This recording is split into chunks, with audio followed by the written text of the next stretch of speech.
It's the Go to Hell podcast. Strong opinions, weekly held. Starring Tim Curley, Colton Pierce. Now, let's join the show. All right, we got another. Oh no, sorry. Beer of the week.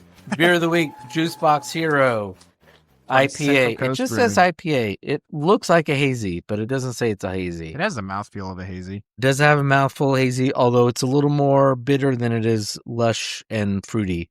Yeah, but it does have Central Coast Brewing full body. Company, which is in San Luis Obispo. I enjoy their brewery, but I don't like all the beers they make, and I'm being honest. But I do enjoy them. They make a lot of beer. They make everything. They're kind of like Barrel House, who we've also mentioned, which is in our area too. They do everything. Oh, I would say they do everything a little bit better than Barrel House, but nothing spectacular. Yeah. It's similar, yeah. Juicebox Hero is good. There's a lager they make that's fantastic, and a couple other ones. And then props for a clever name and beer label, Juicebox Hero. Well done. 7%. Okay, yeah, 7% IPA. All right. So we're going to do our fun thing, and then we'll have a couple maybe serious things. Yeah, we're doing. So we're going to stick with the music stuff. Yeah, we're doing the music draft again. We promise it'll be faster than last time. The last time was actually a lot of fun. Well, that was two of them. We did two of them, but I mean, it took 4 hours. So it's not going to take that long. It's not going to take that long tonight. We're just going to do our draft, and then we'll be good. I think the hard part about last time was we had music and movies to talk about at the same time. Like it was like, yeah, it was like a little. We have lots of opinions on both. So two lists, music and movies. It was like, yeah. So we had a lot of anecdotes to say tonight. And tonight's, I don't feel like, and kind of what I talked about earlier was our list tonight is we're going to do top 10 songs that have the title of a day of the week in it. So it has to have Monday, Tuesday, Wednesday, Thursday, Friday, Saturday, or Sunday in the song title. And I just don't feel like this is like as in depth. I think this is just more of a, oh yeah, remember this song? Remember how great this is? Man, yeah, that was great. Here's some fun facts about the band, or maybe something that you forgot about, or maybe one that you hadn't heard before, where it's like, maybe I need to give that a listen. So I think that'll pretty much be how tonight's goes, as opposed to us trying to be thought-provoking and all that kind of. I mean, listen, at the end of the day, these are songs that have a day in the week in them. I would say this list was a little harder than the last couple ones we've done. I only have, if you start stealing songs off my list, I'm going to have to I'm going to have to start doing some more research on songs. So I have 18 songs. I have 13. So okay, I think we'll be all right. All right.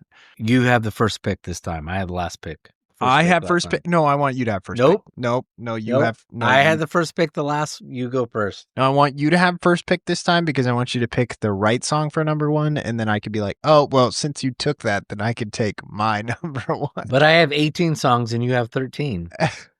I want you to. All right, the consensus number one's pick, whether it's mine or yours, is Sunday Morning Coming Down. Yeah, that is the true number one pick.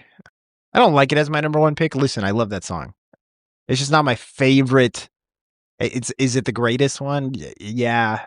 Not on a lot of people's lists. On the guy that I followed for that, it was not on his number one list. So we'll say that's my number one pick. I'll take it. Okay, so how did you do your list? Did you put it together, or did you use help? Or did you do a combination?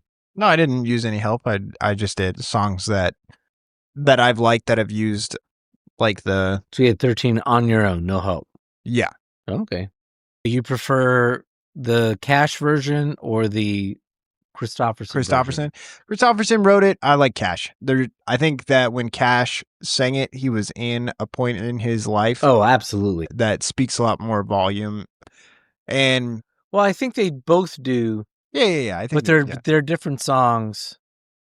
Yeah, it's crazy how two people in the same genre can sing the same song. And I think, but they're both singing it from the same spot, but they're different versions though. Yeah, so I prefer. I can't put my finger on why I can't describe why they're different. Well, even and I though- prefer Cash. Cash is my favorite, one of my favorite country singers of all time. The deep baritone is just really hard to. Well, okay. I don't know if this is true. I would say this is the difference.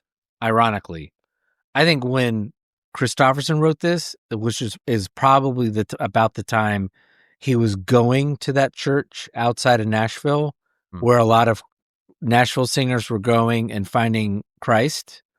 I would say he wrote that about that time, where Johnny was still in the middle of his shit and still dealing with it, where he knew he was in the middle of it. His heart knew he was in the middle of it, but he couldn't get out of it. And so I think there's sort of that living guilt of still being in the middle of it. I might be wrong on that timeline, but I would guess from what I know of the two of them that that's probably the case. Because I think Chris got out of his mess a lot quicker than Johnny did, where Johnny was trying to. I don't know if Johnny ever got out of his mess. Oh, he did, but it was late. Yeah. I would say it was late. It was about the time. It was around the time when he did that album with Rick Rubin, and he knew the end was near, and he had to get serious about his relationship with his daughter and patch that up, and had to patch that relationship with Roseanne and make sure she knew she meant to him. So I think it was probably 2 solid decades where Johnny was dealing with his demons, all of his many physical and psychological demons. So, whereas I think Chris, even though kind of Chris has this rougher edge because he was acting in movies and stuff like that, I think he actually got himself pretty settled where he was in a good space and just, anyway. All right. You bullied me into it. That's my number one. Oh, you're going to take it? I'll take it. You'll take the number one pick. Oh, darn. That's so... You got the heavy hitter in the group. All right, then You just said that wasn't even your favorite one. Oh, jeez. Yeah, it's not my favorite. Oh, hello. I did say that. All right, it's not your favorite. Go ahead. Yeah, so it's not my favorite. The song that is my favorite, and it'll be my number one pick. And so I'm super biased towards this one. And if it wasn't in your top 5 on here, that's okay. Like I said, it's probably up there as like one of my top 10 favorite songs of all time. I love this band. I think that this song deserves a lot of respect. It's from their debut album. It's a fantastic jazz pop hit that is fantastic.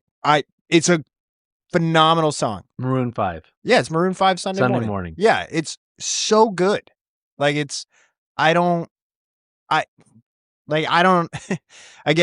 if and especially if we're talking about songs about days of the week, I was like, it's a no-brainer for me that would be one of my top songs. So I was like, that was going to be my number one. Well, I'm just going to preview it. I'll let you continue your deserved praise of the song. I'm going to tell you, I have 3 songs that are called Sunday Morning on my list. They're all different. They're not the same songs. Not the 3 versions of the same song. It's 3 different songs, completely different, but they're all titled Sunday Morning. So, and that was one of them. It's a great song. I think that's their best song. Yeah, it's my favorite of I mean, there's lots from that album, Songs About Jane. That's that album that put them on the map. And that's, again, it's jazzy. It's so good. I think that Adam Levine is extremely talented, and I don't think a lot of people know how talented he is. So, but yeah, there you go. That is my number one pick. What's your number 2? My number 2 is Tuesday's Gone. Fuck. Damn it. That's what I wanted as my number 2. By Leonard Skinner. Yeah. Which is sneakily maybe also their best song. No. It's not their most popular, but I really love it. Oh, yeah, it's a fantastic song. But Simple Man is also on there. Well, yeah, Simple Man would be one, and then Tuesday's Gone 2, and then Freebird. And then somewhere down the list is Sweet Home Alabama. Damn, that really threw me off. Because I wanted that one as my number 2. If I had that as my number 2... That's why you should have taken the first pick. No, I had to do justice to Sunday Morning by Maroon 5. Because that's just who I am. That wouldn't have been my first pick, though. So, yeah, you should have taken it. What, Tuesday's Gone would have been your first pick? No. Sunday morning would have been my first pick, but would have been the second pick. So you can take your first pick. I know, then- but now it's thrown off my whole list. I Where I'm know. like, man, now I don't know where to go from here. I have all my songs written out, by the way. It's not like I'm like, oh, I have all mine written down too. but I don't have them in order. I just don't like, either. because there's some that are just I was hoping that something would speak to me, but that was where I was like, all right,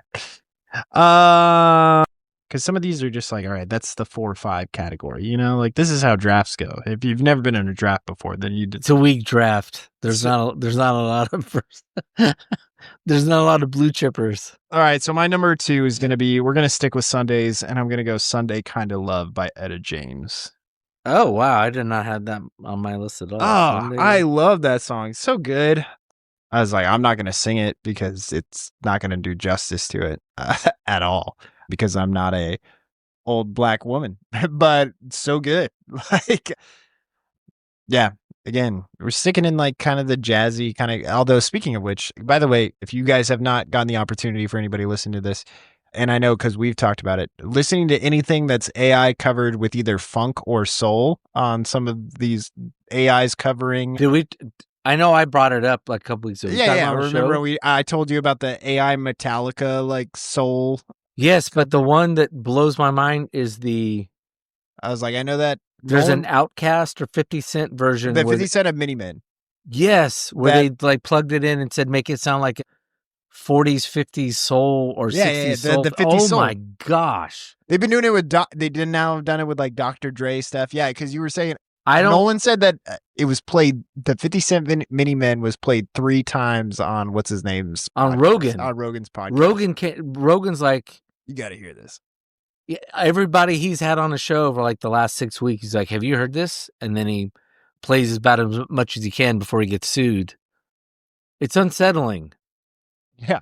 I mean, it's unsettling because I do want to believe that there's something intrinsically human about creating great things. And yes, this is sort of taking something else and it's derivative. But damn, if you haven't heard it, it's unbelievably good. Yeah, they're great. They're fun. Like, you're just like, oh, that's awesome. Someone should take Amy Winehouse and flip it and turn her into a rapper. I'm sure they can. Because that's literally what it would be the flip side of. Because it's her style of music that they've turned 50 Cent into. Take her and turn her. Oh, by the way, did you see any football yesterday? Did you see the Lions game? I don't watch NFL. I'm sorry. Oh, you didn't see Eminem at halftime? I heard he showed up at the Detroit game. He showed up at the Jack Black's set. Oh, wow. It was Jack Black doing this song. I know Black Keys and Jack Black. He looked terrible, by the way. He didn't sound great either, which doesn't surprise me. He probably doesn't sound great live. Wait, Black? I mean, not Black Keys. You know what I'm talking about. What's his band with his sister? Oh, you mean not Jack Black, that Jack Black. You're talking about the White Stripes? White Stripes, Jack Black. But not his sister. His actual wife or whatever. Well, remember, they were playing that game. They were playing a game where it was his sister for a long time. Yeah, I know. So weird, right? Anyway, she was not on stage. It was a couple dudes. His second song, I think it was his second song. It was second song because his last song was 10 Nation Army, whatever Nation Army. But the second song was, it was a rock song, but he was kind of rapping. And then all of a sudden, Eminem comes out and just starts rapping. Nice. It's like, oh, this is cool. Okay, number 3. I'm going to go Blue Monday, New Order. Nice. If you don't know the song, you've probably heard it. I don't care what age you are. And just understand that in any way possible, whether you understand it or not, that was one of the most influential songs of all time in the 80s. New Order was what was left of the band Joy Division. The lead singer, Ian Curtis, had committed suicide right around the time the band was starting to take off. I think they'd been really big in the UK, started picking up record sales in the US. They were going to do a US tour, and he decided to commit suicide, which is terribly why a lot of their songs resonate with people, because he was dealing with all kinds of demons. He apparently had a blue set of the Mondays. And it was the two or three remaining members of the band changed their name to New Order, and then did the song Blue Monday, which is a completely different kind of music than what Joy Division was. And it is one of the greatest selling singles of all time. And to this day is the largest selling 12-inch single of all time. So at the time of the album, they sold it. The single was a 12-inch single. The packaging made it look like it was a floppy disk, like an old school 12-inch floppy disk. And the legend is, and I think it's a legend that's probably accurate. The legend is they lost more money on the cost of the packaging for that single. They actually lost money every time they sold one of those singles. That's awesome. But it's a highly influential song in the 80s and the 90s. I'm sure it's been sampled up and down to, if you're a big hip hop rap fan, it's probably been sampled a gazillion times and that kind of too. It's just got a great beat and everything. So fantastic song. Nice pick for number 2. How do you feel? Treat me like you should. Yeah, so my number 3 is going to be Monday Morning by Fleetwood Mac. Oh, that's another Monday morning I don't have. Oh, Monday Morning. Yeah, Monday Morning. Monday Morning. I do not have that on my list. Monday. Yeah, so Monday Morning, Fleetwood Mac. This was the start of, I was like, isn't that the opening song for the Dreams album? Yes. Or no, I don't. No, maybe it's not. No, is it? Yeah, it's for the Fleetwood Mac. No, this is Greatest Hits. No. Yeah, anyways, Monday Morning, fantastic song, starts off the album. So, an interesting way to start off the album. So, there you go. All right, my number 4. I'm going to do the expected and pick Ruby Tuesday by the Rolling Stones. My least favorite, it's not one of my favorite Rolling Stones songs either. And yeah, I get you. It's on my list. It was okay. on my list too. I don't have a problem with you picking it. I'm just like, man, it's just like one of those where it's like, I have other songs on my list that I kind of would pick higher, but I feel like, again, I'm staying into the pattern. You're a Stones guy. We get it. No, for me, it's the epitome of the Stones being the Beatles. 100%. This is when they're trying to be the Beatles before they've just leaned into the blues, the blues stuff. Yeah, and it was like, the blues is when the Stones are at their best, in my opinion. When they're Beatles light, that's my least favorite part of them. And don't get me wrong, I love the Beatles and their vibe. I like the Stones best when they're bluesy. When they decided to rip off black people instead of a couple dudes from, they were much better. Floppy hair guys from Liverpool, they were much better. Yeah, but I mean, Ruby Tuesday. I get why it's a good song. It's a good song. It's just for the Stones, I expected that. Oh yeah. Actually, though, the better song from that genre is the song that's in Ted Lasso, and it's the song, I think where the name of the song is after the team general manager's wife's name. What's the name of that song? Damn it! And it's the song that's playing in the final episode of season 2, where Roy is when he's leaving the studio to go because he's decided he needs to be a coach. I don't know. All right, my number 4. She's a rainbow. She's a rainbow. Oh yeah. All right, your number 4. My number 4, Sunday Bloody Sunday. I was leaving that for you. You too. I was leaving it for you. I thought when you said I'm just going to go with the obvious one or whatever for us, I was like, So I'll take the U2 one. I'll go Sunday, Bloody Sunday. It's not my favorite U2 song. It's off the War album. There's connections between both the American Sunday, Bloody Sunday and the Irish Sunday, Bloody Sunday. And so I think that it's a fantastic piece that Bono wrote, and I think it has lots of great elements to it. The snare drum war aspect of it is kind of underrated for that song. Probably their last album where they were still kind of punky before their music really matured.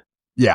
Because the music on War and that album and Unforgettable Fire is it's very rudimentary punky. Yeah. Until we get to Joshua Tree. And part of that's because they'd reached a point where they got a bona fide producer in Brian Eno to do Joshua Tree.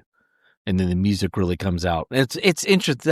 That's a good conversation or a book to read about how music producers really push musicians towards be like, no, I actually need to learn how to play another instrument. Yep. Because they're like, no, it's going to sound like this. Well, what's it going to sound like when I'm on stage? Well, you're going to go fuck off and learn how to play the guitar. Because, Bono, I'm sure, did not know how to play guitar until at some point someone said, no, you're going to have to go up there and strum the guitar. We're not going to hire somebody else to play. You're going to just play basic rhythm, and the Edge is going to do all the complicated bits. Yeah. But you're going to have to learn how to play guitar. And I'm sure that's been a way for a lot of musicians where producers like, it's going to sound like this. Well, what's going to sound like on stage? You're going to go fuck about and figure it out. We'll have some guy come in and teach you how to play the piano. Yep. That's how it's going to work. That's right. Mm-hmm. On to your number 5. I already know what my number 5 is. Saturday Night's All Right for Fighting. Fuck. That was going to be my number 5. I literally was about to pencil it in. I was like, if you don't choose it, then it's mine. Damn it. Saturday. Fantastic song.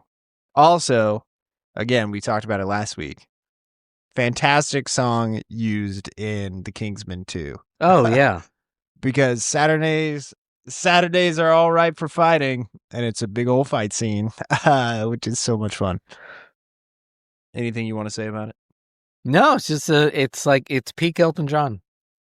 It's peak, but it's early peak Elton John. Number 5 for me, then I'll go Friday. I'm in Love by The Cure. Oh, that's a good one. I had that on my list, but that's a good one. The Cure is so funny. So this is one of the original Cure songs that I had ever listened to. My dad was a big fan of this song because it's actually a really, really good song. Friday. But then I came to find out that this was a goth band. Which makes no sense to me. Still to this day, I can't wrap my head around The Cure being considered a goth band. Like, again, I love fucking Pictures of You. That was one of my top songs last year that I had listened to over and over again.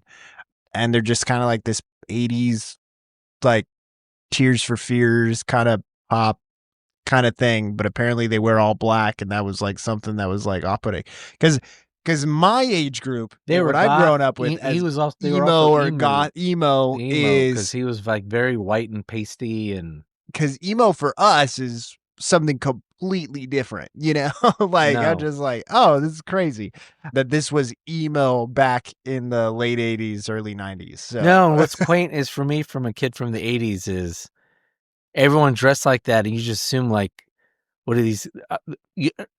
At least in my school, it was always like, these kids are all like one day away from committing suicide. Like, well, what the hell's wrong with them? Yeah. And I will say, most of them went on to be the most productive people in my high school. So fuck everybody else. Fuck you, Oakley gang. Okay. So I'm next. Yep. Saturday in the Park, Chicago. Nice. Was that on your list? It was not, no, but a big fan of that song. Honestly, just kind of forgot about it. No, I cobbled together about 12 songs, and I started looking around and found a few other ones that I hadn't thought of, mainly just to pad my list so I'd because I figured we were going to do a draft. I was like, I need more than 10 songs. I have 18 on my list, so I'll have a few honorable mentions. Well, I still have to go.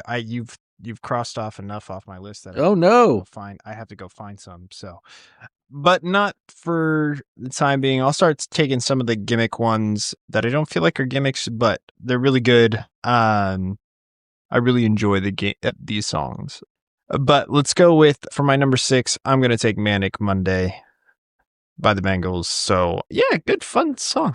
With Manic Monday. Any disagreements there? No. Bengals had a nice 3 or 4 year run. It was deserved. And I don't know what I assume it's like taking the blood from infant babies, but I don't know what Susanna Hoffs is doing to stay as young as she does. But if you've seen her on the internet recently, good Lord, she doesn't look like she's aged at all. She does a very good version of, oh, shoot.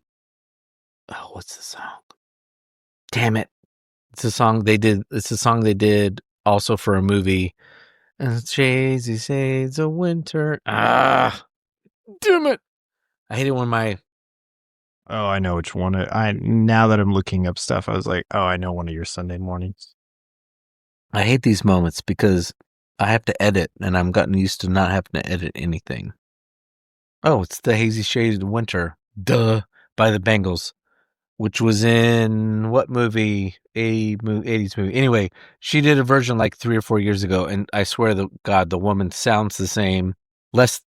No, that's the album, Less Than Zero. She sounds the same, and she doesn't look like she's aged at all. It's a cover of a Simon and Garfunkel song, but it was also in a movie with Robert Downey Jr., if I remember. A movie based on real life. Oh, sorry. Yes, it was the Less Than Zero soundtrack. Buh. Less Than Zero soundtrack with Andrew McCarthy, Jamie Gertz, Robert Downey Jr. If you've not seen this movie, it's 1987. You should all watch it. I don't care how old you are. It's basically, if you want to know what it meant to be upper middle class in the Los Angeles area, it is basically depicting that. It's a wild ride. But yes, Bengals were underrated. That the 83 to 87 was an unbelievably fertile amount for the music industry. I don't know what was going on, but like if you made it into there and just cracked 2 or 3 songs and then died out, there's no shame in that because it was unbelievably cutthroat. Looking at you, Flock of Seagulls. Iran is great. I love every time I see Matthew Perry episodes where they do that in Friends, where he's got the Flock of Seagulls out haircut. Okay, what's my next one? I'm gonna go. I have 3 versions of this song. You used one of them. You're going Velvet Underground, aren't you? I'm gonna go Sunday Morning with the Velvet Underground. Yep, knew that one was coming. That was the one where I was like, oh, I found one of your Sunday mornings. Velvet Underground. And also, technically, it's the Velvet Underground and Nico. We can't leave out the Swedish waif model that apparently was contributing. So, again, this is something from the list, the 100 albums list. Again, I don't get the Velvet Underground and Nico. No, I know, and actually, I think that makes the Velvet Underground and Nico is that they were supposed to be, the whole, what's the artist? They were supposed to be his like project. They were an Andy Warhol project. Yeah, an Andy Warhol project. No, well, Nico was 100% a Andy Warhol project. Andy Warhol, from what I remember in seeing the documentary on them, is he tried to make them a project. No. I take that back. Yes, they were part of his incubator for a couple years, which is why, strangely, I don't know why I never did it. So they made it really big, a part of his Andy Warhol thing. And then people on the West Coast were like, oh, darling, you have to come out here and play. Well, they came out here to the West Coast, and the West Coast promoters despised them because they were part of Andy Warhol. And also, strangely, they're tough New Yorkers. They live in New York. They aren't exposed to the whole Haight-Ashbury thing. So when they come over to the West Coast and have to go play the Fillmore and stuff like that, they're like, who the fuck are these hippy-dippy, crazy West Coast people? They despise them as much as the West Coast despised them.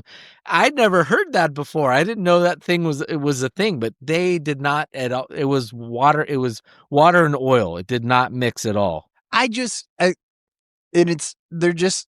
were hipster for their time, and I don't get them. Like I think they're both overrated, but I also appreciate the avant-gardeness of their music. I don't even know if they're overrated. Like, I think that I don't know. It's hard to talk about overrated when I feel like they're a pretty niche sound. Well, okay, that's fair. And influential. Sure. No. I mean, I get it because if you would talk, like, some musicians will be like, "What are you talking about? They're the most inspirational band of like the last 50 years or whatever." And well, he did get rid of look. No, for sure. To be fair, but that's where you would be like, all right. To be fair, he got away with "And the Colored Girl Sings," but after that, I mean, yeah, but I mean, like, that's where you'd be like, all right, that's a little overrated. No, it is, there, but overrated. There are some people that are like that with the Velvet Underground, and so it's just like, all right, they get points for their uniqueness, which I think is because he grew up. They all grew up. Well, he grew up in a upper middle class New York home, and everybody else his bass singer was literally like a Russian immigrant. Yeah, and then everybody else is just kind of like, I mean, they're all weirdos, and I mean that like nice, not as a. It's not as a high school put down. It's like, but no, you guys are all the outcasts in most places. And so, again, if you're the type that like, you're like, they were instrumental to music and all that kind of stuff. Yeah, I understand foundational stuff. I get it. As far as whether I want to listen to them on a regular basis. No. If one wants to be a music aficionado, one must appreciate them. But anyone who's like, oh, they're one of my favorite bands, fuck off. You're just trying to score pretentious points at this point. Go take your records and go give your records a ball to tug. That said, Sunday Morning's a great song. It is a really fun song. Sunday Morning. It's also just weird hearing a guy like him who just can't hold a note. I mean, he literally can't. Well, I know. I guess it's not. He's very much in the same way, kind of like Bob Dylan. I was going to say Bob Dylan. Powder Day IPA. This is not the best one of that pack, but it's still pretty good. I don't know. I just grabbed it because of the name. I'm not even a snowboarder, but sure. I'm not a snowboarder. My parents couldn't afford that growing up. Sure. You're a skateboarder. You're the same thing. No, we are not the same. One of those, your parents has money. The other one does not. We can't afford lift tickets, $100 worth of snowboarding equipment. We got an $80 piece of plywood that has wheels on it. I was like, snowboarders get casts for their injuries. Skateboarders just have to sit there and just like be like, it doesn't hurt that much. All right, let's do a little more business. Beer number 2, Sierra Nevada Powder Day IPA, double dry hopped IPA. 7.7%. It does not taste double dry hopped. It's part of a pack I got at Costco. It's good. And everything in the pack is supposedly exclusive to the pack. You can't get it as a 6-pack. And everything in there is fantastic. I'll give credit. Sierra Nevada is kind of like the OG, and you can just, it's like, 7.7, by the way. Their pale ale is fantastic, by the way. Pale ale, they have really good beers. They have some stuff I don't like, but they do continue like come up with something else. You're like, oh, damn, these guys make really good beer. Yeah, they make good beer. This one's really good. It doesn't taste dry hopped. Usually, usually the purpose of dry hopping things is so that way you taste that specific hop that you are tossing into the brewing process. And I don't taste. I don't taste it, and they don't. I don't know what. They're so they don't big. specify what. Yeah, they're hops so are big on they here, don't so put like anything there's on, no anything like that on there punch anymore. of a particular hop flavor that I'm getting. I was like, it's actually fairly mild in hop flavor. I feel like It does have a nice skunky smell though. it's good, but yeah, pretty tame IPA overall for claiming to be double dry hop, which I'm sure it is. But All right, you're number 7. yeah, my number 7 is gonna be Monday, the Mamas and Papas. That was my first song that I wrote down. Monday. And I will say, Mamas and the Papas are really underrated. Oh, for sure. I don't mean underrated like they're not respected. I mean, like, if you don't know anything about the Mamas and Papas, please go just listen to their greatest hits. It'll give you appreciation. I mean, they define harmony. They're in a period of music where a lot of stuff's covers. So I would say a good third of their catalog is covers of other stuff, but that's just what everyone was doing. But damn, if they weren't fantastic. Actually, and that was probably the first album I had when I was ready to start listening to ready. I don't mean like my parents allowed me. Like when I said, hey, I want to start listening to some, I don't know, however you would phrase it, rock and roll or whatever. My dad gave me his TAC tape player and a set of speakers and monitor. And he gave me a Mamas and the Papas Greatest Hits album, which it was a cassette, but it was double-sided. Oh, so wow. like 20 songs on the thing. It was ridiculous. And then he gave me a Fifth Dimension Greatest Hits. Nice. And then we talked about that Fifth Dimension. And then I think I got like, oh shoot, Kenny Rogers Greatest Hits or something. It was the wild amalgamation, man. And it was in no way representation of rock music, but I think it gave me a really good baseline for my appreciation of music. So, all right, we're at what, number 8? 2 Yes. left. Tim's number 8. All right, I'm gonna go easy. Parentheses like Sunday morning. Easy like Sunday morning. And I'm going to be really pretentious here. So the original version was done by Charles Givings. Yep. The version most people know is by the Commodores. Yeah. With Lionel Richie singing. I'm going to be a dick, and I'm not going to apologize for it. Andy, this is for you. I'm going to go with Easy Like Sunday Morning by Faith No More. Fuck yeah. Yeah, nobody's listened to it. Exactly. I have no idea what you're talking about. Whatever version, I don't care. It's a great song. But I'm kidding. I'm not kidding. The Easy Like Sunday Morning by Faith No More is amazing. I like the song. Maybe I'll give it a listen to. Faith No More is a crossover grunge, a crossover hair band grunge band from 89 to 93 or 4.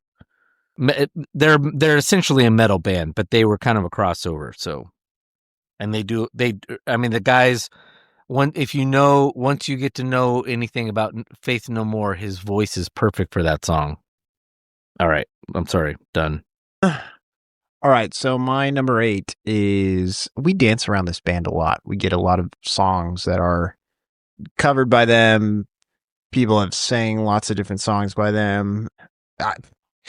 It just shows how awesome this band really is. And so for my number 8, I went with Wednesday Morning 3 a.m. from the album Wednesday Morning 3 a.m. by Simon and Garfunkel. That's a good one. That's early. It's early Simon and Garfunkel. Yeah. And in my opinion, again, it's kind of like Simon and Garfunkel are kind of like Bob Dylan, where everybody's covering them constantly. There's so many songs out there where you're just like, oh, did you know that's a Simon and Garfunkel cover? You know, and you're just like, what? it's just all over the place where it's like, yep, that's a Bob Dylan cover. That's Simon. That's an S&G cover. That's an S&G cover. That's an S&G cover. That's a Bob Dylan cover. You know, it's a lot of it is these guys are some of the greatest songwriters and people have lots of respect for them. And so I'd like to see a modern day adaptation Wednesday morning, 3 a.m. It's a bit folky, but it's really good. Anything to say on that, Tim? Or you good and ready to move on? I think you said everything.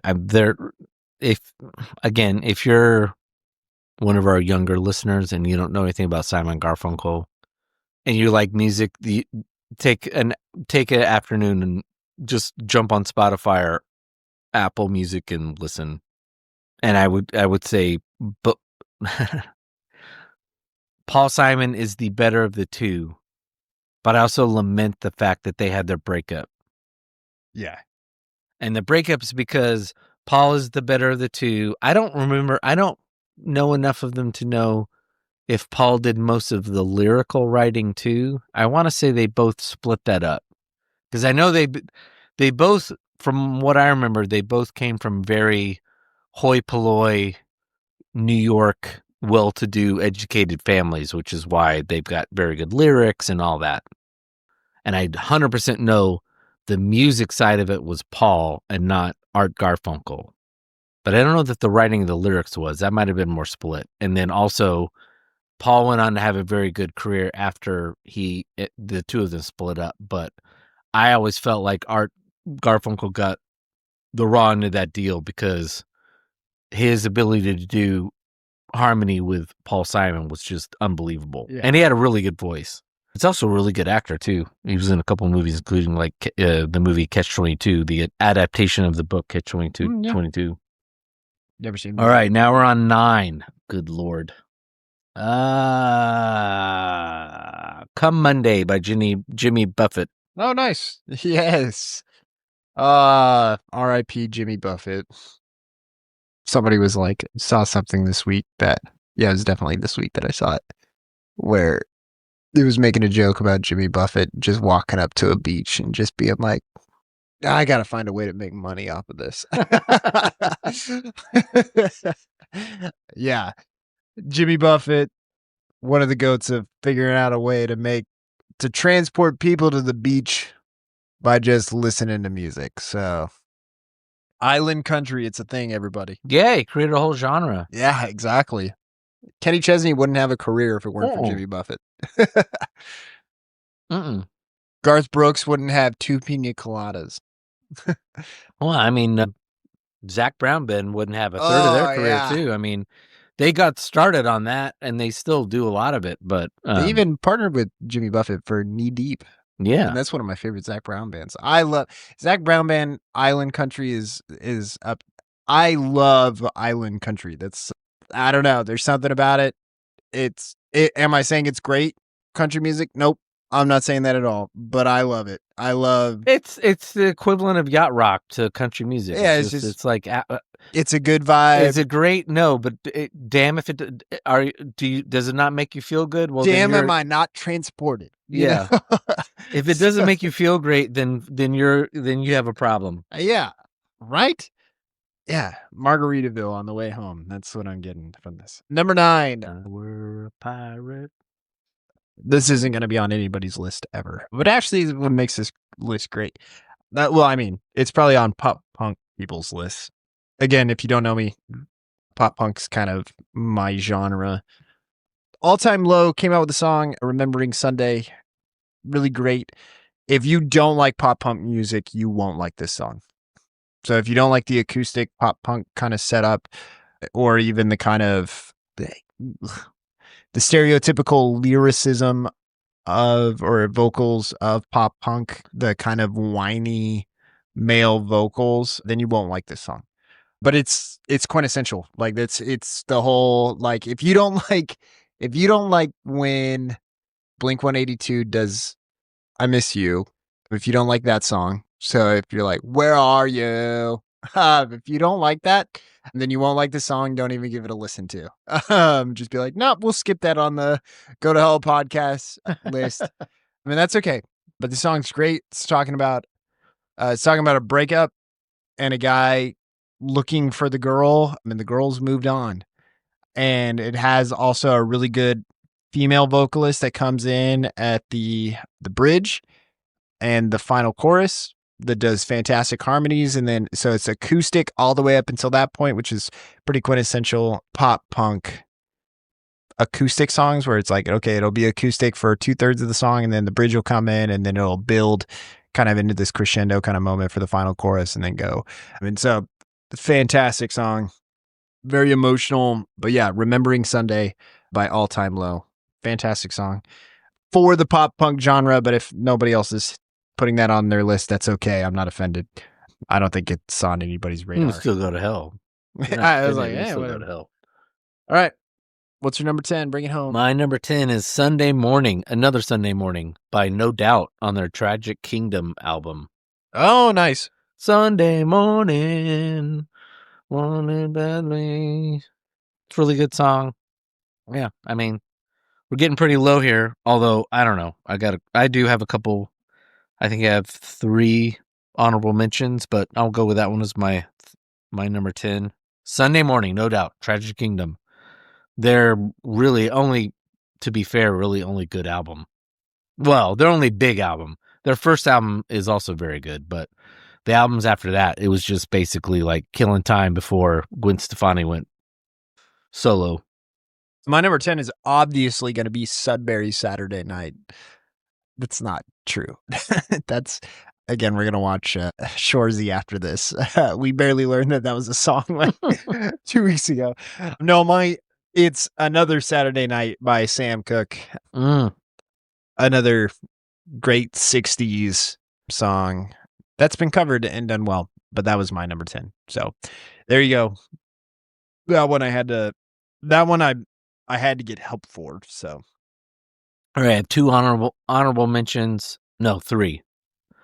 Good Friday by the Black Crowes. Oh, okay. It's a fantastic song. I have an honorable mention too, by the way. I just wasn't going to put it on my list. My other one is Come Sunday. No. I already did that one. And no, so I had to, no. I don't think you did. Did you do Come Sunday? Come Sunday. Yeah, I did Come Monday. Oh, I did Come Monday, Jimmy. So my number 2 honorable mention is If We're Not Back in Love by Monday by Merle Haggard. Nice. Damn. That is my favorite country musician of all time, and I can't believe I didn't think of that one. Hat tip to Nolan for that one. And then my last one is Long Monday by John Prine, another country one. Oh, there you go.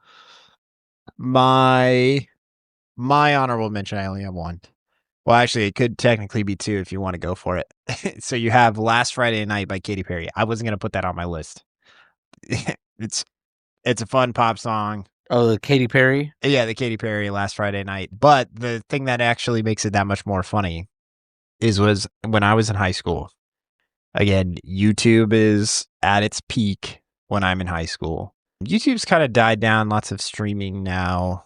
What people watch on YouTube nowadays, what teenagers watch on YouTube and what people watch on YouTube is just like people talking at a camera. Like that wasn't a thing. Like remember back when YouTube started, it was like America's Funniest Home Videos. Like how were people going to make funny like shit skits, whatever.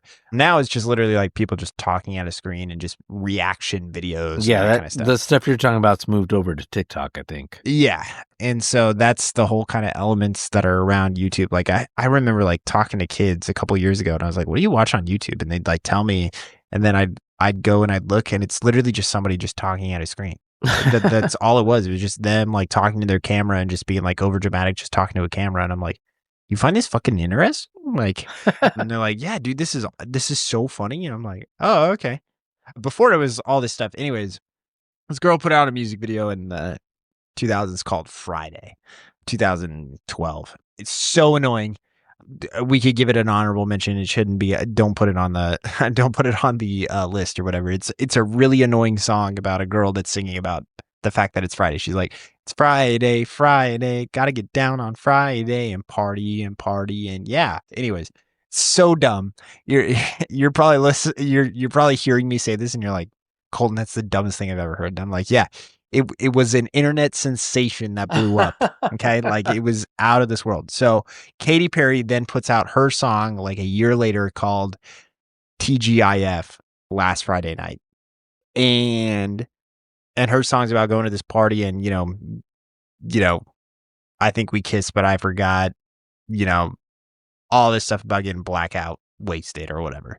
I mean, it's a fun pop hit. It has Kenny G hitting the saxophone on it, but in the music video, the party is at this girl's house that did the YouTube video for the Friday thing. So it was kind of this funny little like callback. Oh, wow. Whole thing. So it's and the girl, Rebecca Black, who came out with that song and put it on YouTube, she got bullied off of the face of the earth for that video because, again, how terrible it was. But meanwhile, everybody was listening to it. Everybody was playing it. But yet at the same time, it was like a meme. So it was, yes, is everybody playing it? But are they playing it for the wrong reasons? Was kind of the whole thing. Right. And so she got bullied the crap out of. And so there was kind of this cool moment with Katy Perry, who kind of was able to, kind of create a moment with her from that, which was kind of cool. So lots of respect to Katy Perry for doing that. I mean, and I don't know. I think it's okay when, celebrities do that kind of stuff to, bring people back together and just be like, yeah, it's not that big of a deal. So it was good. So that's my one shout out or my one. I don't like the Last Friday Night song. Yeah, it's fun, but it wasn't going to be on my top 10. No, that was on everybody's top 10 list. And I was like, I vaguely remember that song. And I click on it. I was like, yeah, okay, then no. But yeah, we had a draft, so it was a little harder. This was harder than the other ones we had to do. There's not that many great. Yeah, it's not great songs. Like I'm happy with my list, my top 10. So no, I know, but the other two lists were a lot easier to come by. Oh, if anything, it was the list got too long. Yes. All right, I'm going to take a break, and then we'll figure out what other serious nonsense we're going to talk about next. Somehow segue it back to college football. Okay, we're back. Want to do some church news? Yeah, let's do it. This is a month old. I don't have a problem hating on churches. I don't care. This is a month old. Still relevant. This article is from the Times of Israel. Headline: Israel to spend up to $4.1 million in bid to bolster support among Christians in Western U.S. And what are they going to do? They pay churches. Foreign Ministry hired an American firm to run the campaign, with plans to spend as much as $4.1 million on marketing aimed at Christians across the western part of the country, according to newly filed federal disclosures. I mean, well, the initiative is designed to reach churchgoers with digital ads that are explicitly pro-Israel, anti-Palestinian, while dispatching a mobile October 7th experience exhibit to church parking lots and Christian colleges. That's the part that got me. Israel can do whatever they want, but that campaign adds a new prong to Israel's U.S. communication blitz, complementing a $1.5 million per month contract for AI-driven social media activity with former Trump campaign strategist Brad Parscale, and a contract with a firm called Bridge Partners to create an influencer network called the Esther Project. PR blitz was anticipated after Foreign Ministry was... The Esther Project. What? I said, the Esther Project. It's so funny. Way to use the one book of the Old Testament that doesn't talk about God. Together, the deal underscores how Israel's government is deploying unprecedented resources to shape American opinion amid what Prime Minister Benjamin Netanyahu describes the country's eighth front, the battle of narratives and public opinion around the world. According to invoices attached to the filing, Show Faith, which was formed on August 5th, expects to receive more than $3.2 million on 5 months, over 5 months, paid in equals blah, blah, blah.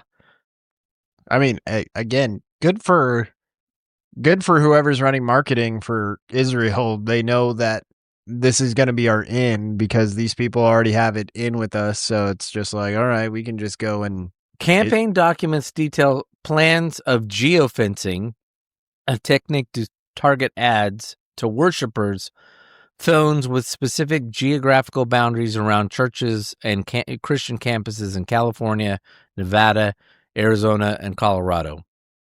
Firm has pledged to recruit pastors to write op-eds and distribute, quote, pastoral resource packages by mail, to hire social media influencers and produce television-style commercials, and to tour a branded trailer exhibit featuring tents, virtual reality headsets, and kiosks designed to immerse audiences in narratives of Israel's conflict with Hamas for a program that will be called, quote, October 7th Experience. So, look, yeah, I mean, Israel can do whatever it wants.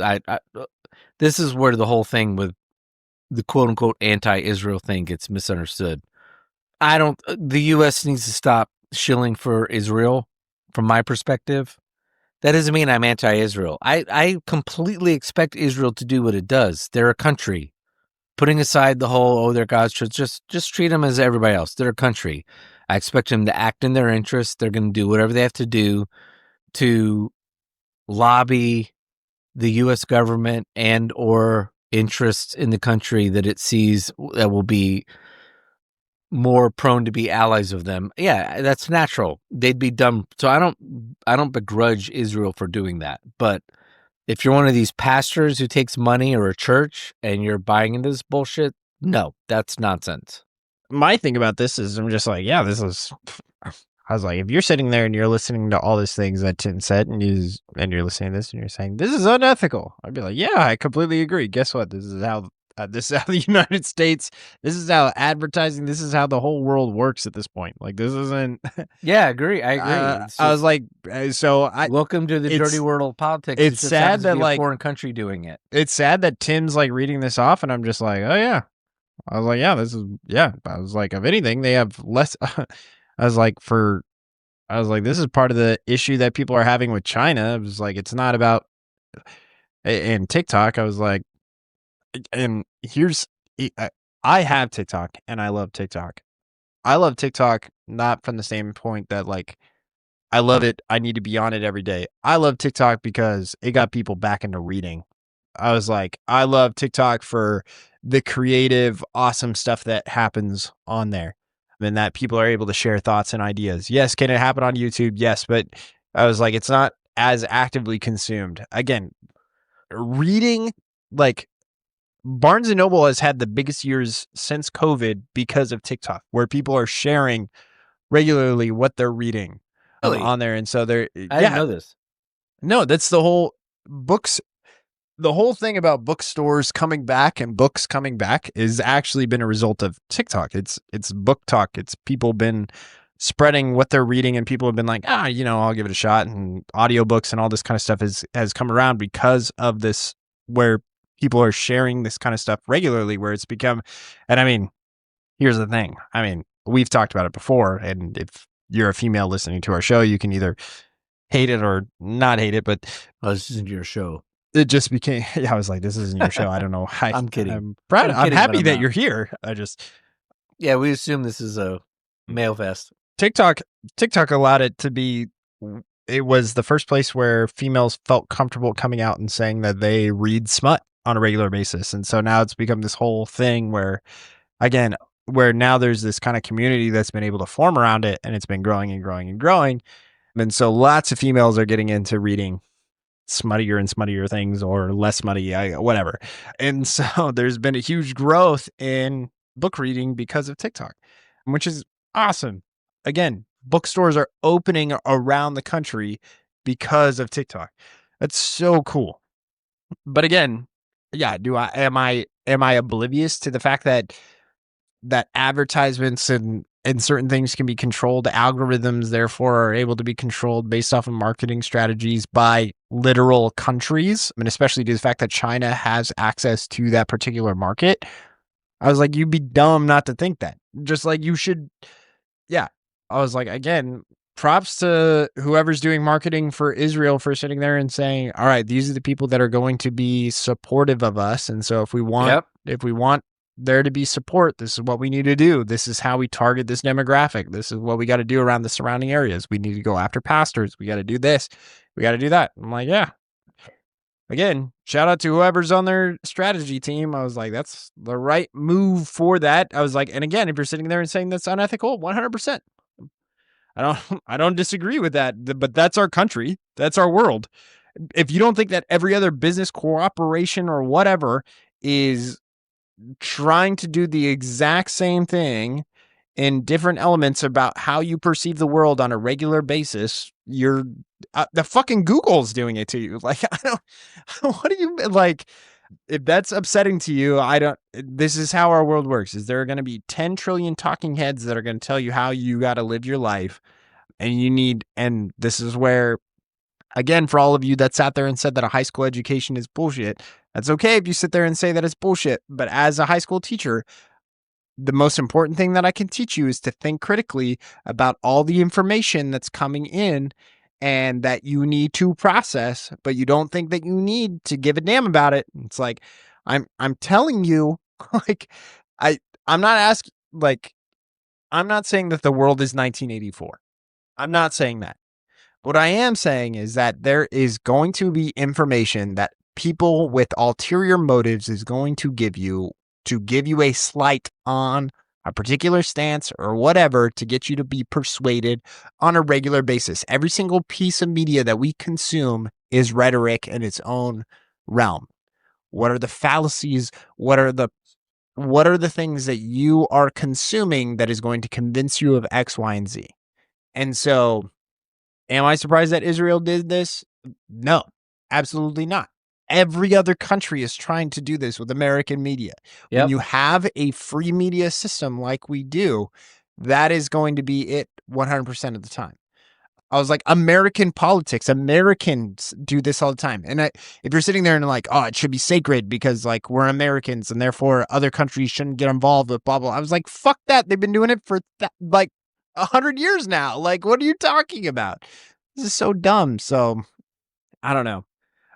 Should Israel be doing that? No. If you're a pastor, should you be buying into that? No. But I say that about every American across this country. You should not be tuning into, again, these unethical approaches, but that's the way that our system is set up. And so therefore, props to these people. I was like, props to whoever's on in Israel. It's just like, how are we going to get you support?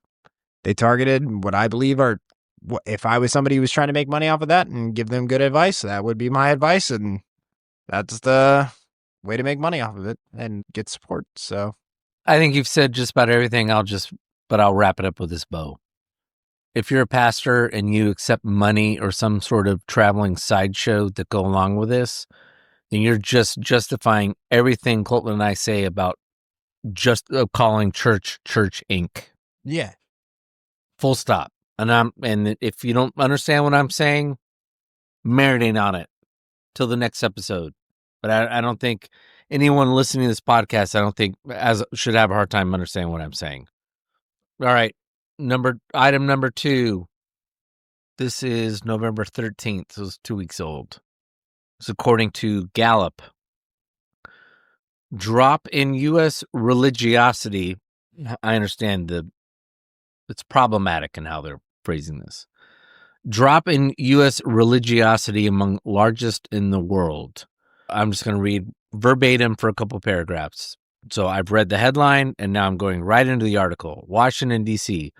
The 17-point drop in percentage of U.S. adults who say religion is an important part of their daily life from 66% in 2015 to 49% today ranks among the largest Gallup has recorded in any country over any 10-year period since 2007.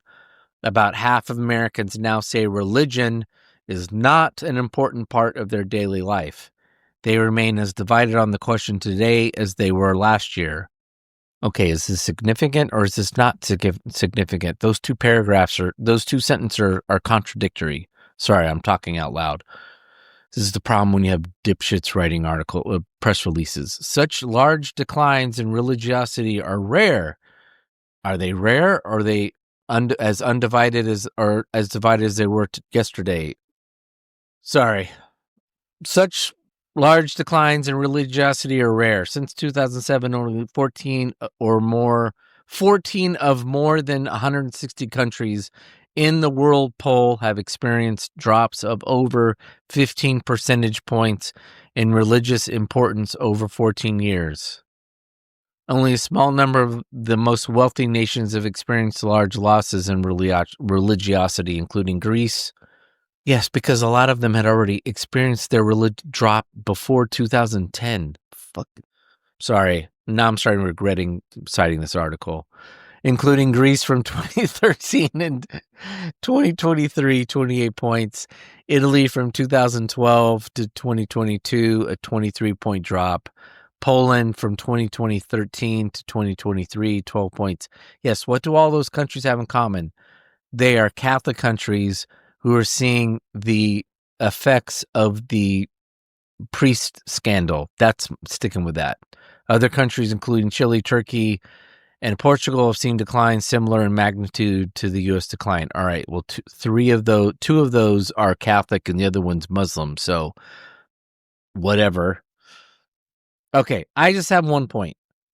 The church in general, you see this in Christianity Today. You and I both love Barna, the Barna Group, because they do very good polling.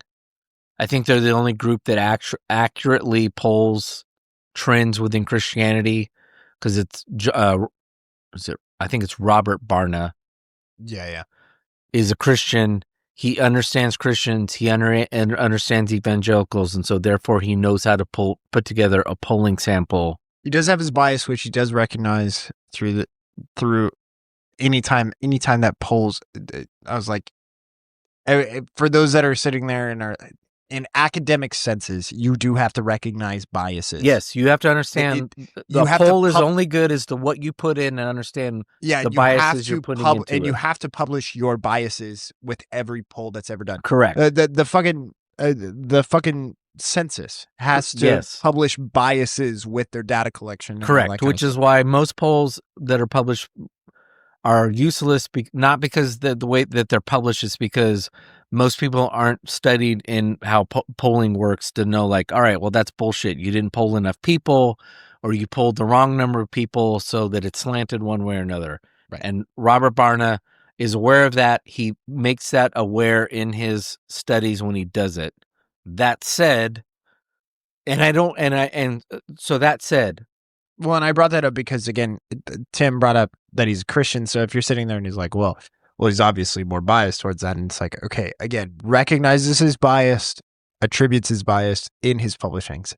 And so therefore... well, I think in this case, it makes him a better pollster, though, because he knows what to poll and what not to poll. No, but I was more speaking out against if somebody were to sit there and say, were to make a claim where it's like, oh, well, you guys are just getting biased data. Oh, no. That's okay, fair enough. So, so when I said he's a Christian, he knows how to publish, but he's going out of his way to find, I don't know if you'd agree with this. If he's going to err on one side, it's a harsh poll of Christianity. He's not looking to do a really nice, I don't think I've ever seen a rose-colored glasses study that he's ever done. It's always been churchgoers aren't reading their Bible enough. Churchgoers don't know the basic tenets of Christianity. Churchgoers don't know this. Churchgoers don't do that. So it's always, he skews on the negative, even though he's a Christian, it's all on the negative ends to point out that that being a Christian doesn't necessarily mean anything in America. It just means you're a churchgoer. I have no horse in the race as to whether or not he's trying to go for a negative or a positive answer. I don't know what his prerogative is. I assume that it's positive. And it's just about getting data and I was like, there are people out there that are just like that, where it's like they're not trying to push an agenda. They're just trying to get numbers. Like, that's all it is. I mean, trying to get data and the collection of data. Okay, I think this would be interesting. And I'm just saying that when it comes to, and I'm not, and I'm not discrediting what you're saying or anything like that, but I'm also not sitting there and saying I'm saying that based off of his data collection, I feel like they are accurate representations. They might be surprising, but never have I sat there and been like, I've sat there and been like, well, you just like polled the wrong people. I was like, you obviously just went to the, whatever. I don't know if I phrased it correctly the first time. To your point, and also the point I'm trying to make, I think when Barna does a study, I don't think he's trying to go out of his way to accurately portray what. Yeah. And I say this in as nice. Look, a lot of people go to church aren't Christian, so I'm not trying to be judgmental, but neither is John Barna. I think what John Barna is trying to do is sit down and do a study and try to capture what true believers think and what their habits are. Yeah, in a way that a way that a study can do. Yeah, it's not. We're not doing photo. We're not doing a photo shoot. We're taking candid photos. Of what does everything look like. We're going to show up, and we're going to take pictures of this place, and this is going to be the evidence of what's going on here. There's going to be good. There's going to be bad. We're going to walk in here, and there's going to be, X, Y, and Z. But here's the proof. Of what's going on. So if you want an example of that, of what we're talking about, I would say 20, 25 years ago, Barna did a study of churchgoers and found that if the father is the driver of going to church, there was I don't remember the exact number, so I'm going to say well above 80% chance that all family members of the church were going to be believers. And that became the driving force for TFBCs. It did. No, and I if know. if the mom did, then it precipitously dropped to I want to say subprime 50 by like 5%, like it was somewhere between 45 and 50%. And then if only the children went, so think if you like Leave It to Beaver, where Leave It to Beaver, only the kids went to Sunday school. And it's great that Tim brought this up, and especially when it was only like 10%. And especially that Tim brought it up after the Israel thing, because here's also what I want you all to know, everybody in this. Okay, so if you've ever gone on a Super Bowl Sunday and they're doing the whole like halftime, the quarters, whatever, that's all targeted towards a male audience. Correct. Father's Day is a really big thing. If there's ever doing like barbecues or cookouts or whatever, if they've got food trucks, if they've got whatever, that stuff is all male. Why? For the exact thing that Tim just talked about, where it is target. The majority of church marketing is actually not for female. They do female kind of things, and as much as you could sit there and say that that's sexist or whatever, it's actually not, because they're just like, oh, we just want to take care of men. No, it's because of that Barna study where they are like, this is how we get the entire family involved. Is if we get the father involved, if we get him to be like, I could agree to come out here and do a barbecue with the guys, and do a 4th of July event where we do a chili cook-off or whatever, X, Y, and Z, then you have his buy-in, and therefore his entire family is bought in as well. So do you think that's smart, or do you think it's cynical? It's the way that our world works. So you don't want to answer the question? Sure, if you want me to be... Well, you don't have to answer it. No, it's fine. It was like, if you would like it from a perspective of, I do view it cynically, because at the end of the day, I feel like can those lead to something? Yeah, those can lead to something. Those can lead to relationship development between, those are opportunities for guys to get involved and to do that. But again, from a church perspective, again, it's about making money. It's not about saving people. I mean, I know that it seems like it's about saving people, and that might be what they tell themselves, or that they pitch to the board, or that whatever. But ultimately, it's to keep the lights on. If you get the guys there, then you have full access to the pocketbook because the whole family's there. The whole family's invested. That's still a strategic. As much as I was like, as we just talked about Israel, talking about this is how we're going to market our country to therefore be that much more beneficial. There is somebody at the end of the line, and I know that there's somebody at the end of the line because again, I've met them on every edge of the scale, whether it's at a new church or a mega church, where they're sitting there and they are counting ones and zeros, and they're counting how much money you bring in. And like there are certain people that have come and been like, Colton, I feel like you're a little too cynical. You've just been hurt or whatever. And I just don't feel like you've been exposed to enough of it. Like that's what I just feel like. I was like, you can sit there and say that I'm hurt. I was like, I wasn't just hurt from one church. It's not about just the one church. It's again what I saw elsewhere. It's not just seeing it in one location. It's actually seeing way further behind the scenes than probably a lot of people have seen. Where a lot of people are actually, I think, in this realm of, I believe that they think that they are doing the right thing, but they don't actually understand where those thoughts and ideas that they are preaching or talking about that they are doing, where those things come from. People are like, oh, well, this church across town is doing it, and that seems like a really good thing. And man, a lot of people went out to it. I went out to this one thing. Oh man, that was a lot of fun. And then somebody comes in in a group and they're just like, ah man, this was really cool. I think that we should really start doing this. But where does it come from? Okay. Well, no, I'm cutting you off. Are you finished? Yeah, I don't know. No, if you have can cut more. me off. Everybody's like, get this cynic out of here. No, I have two thoughts. I think you're right and you're wrong. Well, I don't know if you're wrong. I think you're right, but I also have a different take. So I'm not saying you're wrong. You're 100% right. Because I've sat in those rooms where dear friends of mine, have come into a room and they pitch you a bunch of stuff.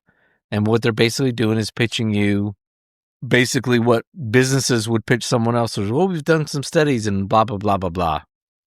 And, I don't think churches are required to live in the dark ages and not be educated and stuff like that, and use modern techniques to kind of data collection. Do data collection. I'm not saying like data collection's demonic.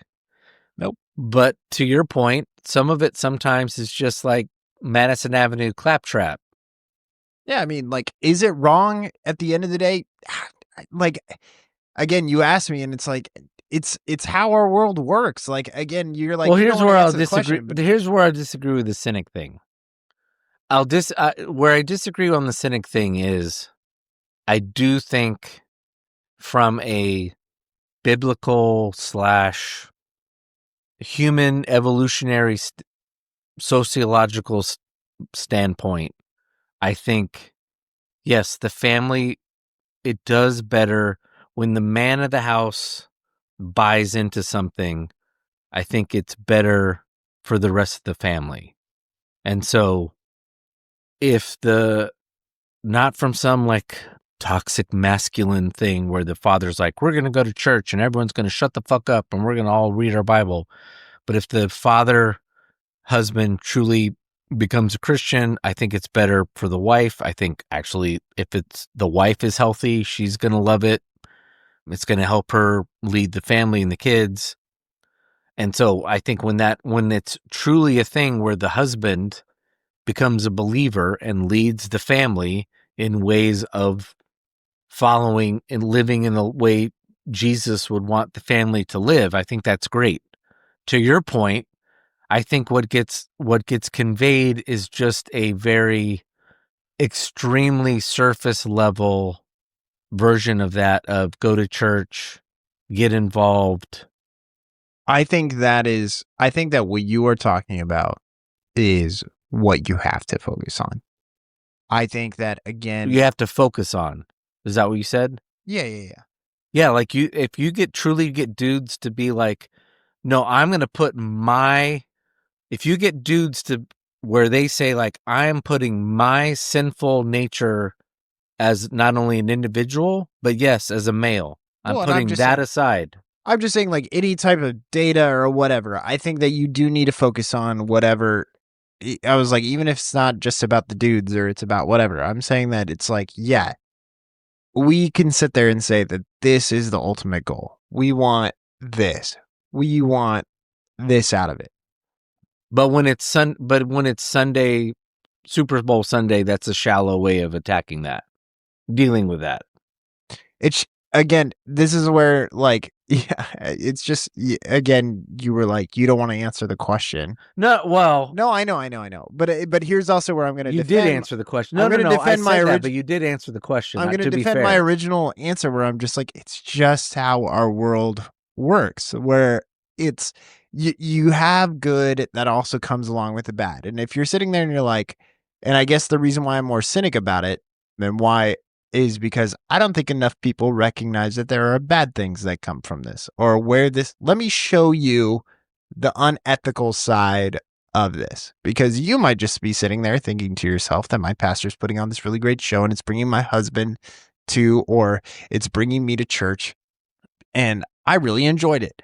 I was like, it seemed like the church went by way faster than it normally does.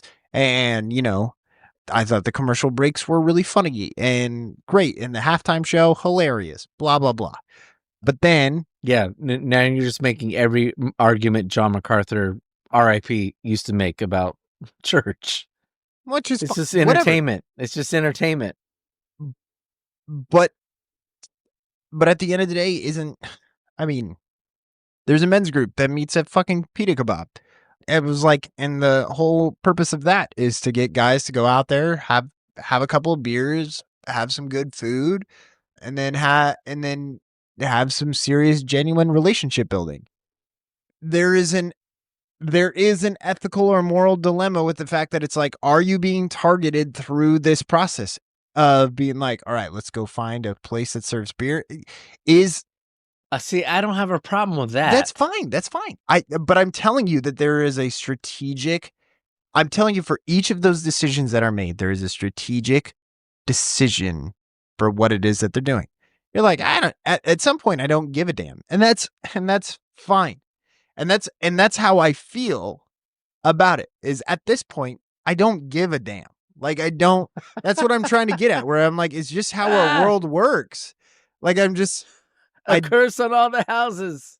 it's not even a curse. It's just like, I don't care. Like, as long as you're sitting there and you're like, I'm not going to be manipulated by this. I just want to go here and I want to have exactly what you focus on, where you're like, I want to go and I know that this is what's going to be best for my family and this is what's going to be best for X, Y, and Z. And I'm going to give, not because the pastor is trying to give me, but I'm going to give because I feel like this is what I need to do, as far as to say that God is first in my finances, or X, Y, and Z. Those are healthy, good decisions, regardless of what a pastor says or what a church is trying to target you for or whatever. You need to make those decisions for yourself and for your own good, not based off of manipulation. Keep going. Oh no, you're doing great. I'm sorry. If everyone who's listening, I was very demonstrative in how I set my cup aside, because we're now getting into a really good conversation that I didn't expect. Oh, keep going. No, well, I mean, like, that's pretty much it. Where it's not about. There are always going to be things in our culture, in our world, that are going to try to manipulate you for X, Y, and Z, and there are going to be good things out of that. But again, you need to be making those good, healthy decisions that are intentional. So even going to church, being a part of, as it says, this whole religious buy-in or whatever. Again, religiosity. I was like, if somebody asked, I was like, kids ask me if I'm religious nowadays, and I don't answer that probably in the same way that I would have 10 years ago. Oh, look, at my very conservative Baptist school, I was trained by my religion teacher, who was my religion teacher from 7th to 12th grade. If someone asks you if you're religious, no, you're not religious, you're a Christian, because they're two different things. And at the time I thought, come on, teacher. Shout out to your teacher at that point for oh, what was his name? Teacher so-and-so, that's a bullshit answer. But the older guy was like, no, that's actually... was that 90s or 80s? It was 80s. Oh, shout out to your teacher for that one. And he was as... I'm going to frame him correctly. He was theologically, he was a John MacArthur. He was very conservative reform. But anytime the word religion got used in his class, he's like, no. We are not religious. We're Jesus. We are followers of Jesus. Well, and he would say that to seventh. I was sitting in the 7th grade class, and someone said, "What's our somebody says I'm a religion." No. That's not no. If you believe in Jesus, you're not religious. You're a follower of Jesus. I follow Jesus religiously. And I well, mean, like yes. that's kind of my comeback from when kids are like, Pierce, are you religious? And I say, well, I follow Jesus religiously. And they're like, oh, so you're religious. I'm like, and same as no, I got a potty mouth like a sailor who just came off their ship. Well, and I go with James, the book of James, where it says that taking care of the widows, orphans, and the least of these is pure, undefiled religion. Mm. That's the heart of the matter. That is our religion. That is something that we are supposed to do religiously. And again, get to that true definition of what is a religion. What are you practicing daily? I was like, it's not saying all fathers and Hail Mary. Sorry, Catholics. Tim already shit on you enough this podcast. Or working as a staff member at a church. Yeah, exactly. I was like, what are you doing religiously? And so that's where when they say, are you religious? I tend to push back against that because I don't want to be associated with some of those religious. I don't want to be associated with the religious practice of I go to church every Sunday and I read my Bible, but I'm not somebody who cares for other people, because that's what people mean when they ask if you're religious. Are you the people that show up to church they're asking you if you go to church every Sunday. And that's not what religion is. We're not Jews. We're not the Pharisees. We're people that are called to more. We're called to be doers, active people. So, is your cynicism, and I don't mean that in a derogatory sense, because that can be derogatory. Is your cynicism, and I'm also not implying that you're the only one on this podcast who shares the cynicism. Your cynicism is because of the money involved in the modern church, that you're skeptical? I want to drill down on this and answer honestly. Be bold and be like, hell yes. I think we got down to the root of it. I think, yeah. Because I still think one of the central themes of this podcast, and yes, it's going to be a central theme, and we still never start a home church, but I think that still one of the central themes of this podcast is hopefully having people who believe in Jesus already, so we're not like causing them to go astray of their faith because we have a distorted view of what the church is supposed to be. I think that's the central theme, and hoping that we can get away from Church Inc. But that's kind of one of the central themes of we've got to get away from Church Inc. Okay, so like if we did a home church. But you're saying like because... No, yeah, no, I think that the money is an aspect of it. Because you pointed out like at neighborhood, they have that men's group that meets at Pita Kebab where they drink beer. Yeah.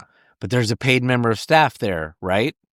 Yeah. Which then leads so it's not as organic as you would think to be because, well, a dude's getting paid to be there who's part of the staff. Well, that's not, I mean, like, I'm not even that upset about a paid person on staff being there. Okay, but if there's no one there from staff and the people and dudes are meeting there, is it okay? Is it still kind of meeting like guys are getting together and it's only guys. They're feeling like their wives not there and they can talk about things. No, I mean, or you've just been enough to know that they're shallow enough that there's no really good. But there's still a conversation going monetary on. aspect of it because, again, it's promoted by the church, which is therefore to get you plugged into the church, which means that you will eventually get money. So it's feeding the beast of Church Inc. Yeah. And that's where I'm like, okay, like, I guess, yeah. I mean, like, if you're going to ask me and like really put it to me where it's like, is the money the issue? And it's like, yeah, I think the money is the issue. To where, and it's always been a money issue for me, to where, what is the money going to? I do think that it's a money issue for me. And so, and that might be something that I'm going to have to pray about and work on and get through. But at the end of the day, I go back to what it was that I talked about with John Brogan, or I talked about with JC 8 years ago now, when he went and John Brogan went and asked him, how much money do we give to foreign missions at TFBC? And he said, we give about 10% of our budget. And he said, how much is our budget? And he told them the number. It was probably around $1.4 million. Yep. And he said, so, and Maybe John Brogan 1.2. said, so wait, let me get this straight. It was 1.2. If I got 11 of my buddies, all teacher friends, all teachers in our area, which teachers in our area make upper middle class money. If I got 11 of my teacher friends and we all tied our typical 10%, we would have just as much impact as this church of 3 to 500 people on the global scale. And JC had to look him in the face and say, yep. I mean that's the cold hard reality right there. Like, so yeah, what the fuck are we paying for? Well, let's make a gross assumption, but it's still a fair assumption. Well, let's just make an assumption. The percentage of the church that is conservative. So let's take the majority of Southern Baptists, American Baptists, about a quarter to a third of American Presbyterians. I'm going to go grab a beer. Non-denominational evangelical churches, which means to church with a coffee shop. Grab the cold IPA. Yeah, I'm just going to let you know. I'm going to go grab a beer. And then I'm going to say something very provocative on air. Oh, I'm looking forward to this. I don't know if you are. No, I'm sure I will. So Colton's laid this out at our church, and our church is 95%. I won't say conservative or progressive. I'll just say 95% Republican, 5% Democrat. And the 5% that voted Democrat are probably like, well, absolutely Carter Democrats, because I know 3 people I can think of from our church, and probably Clinton Democrats. So, more conservative on the side of the Democratic side. They're not necessarily Kamala or Biden voters.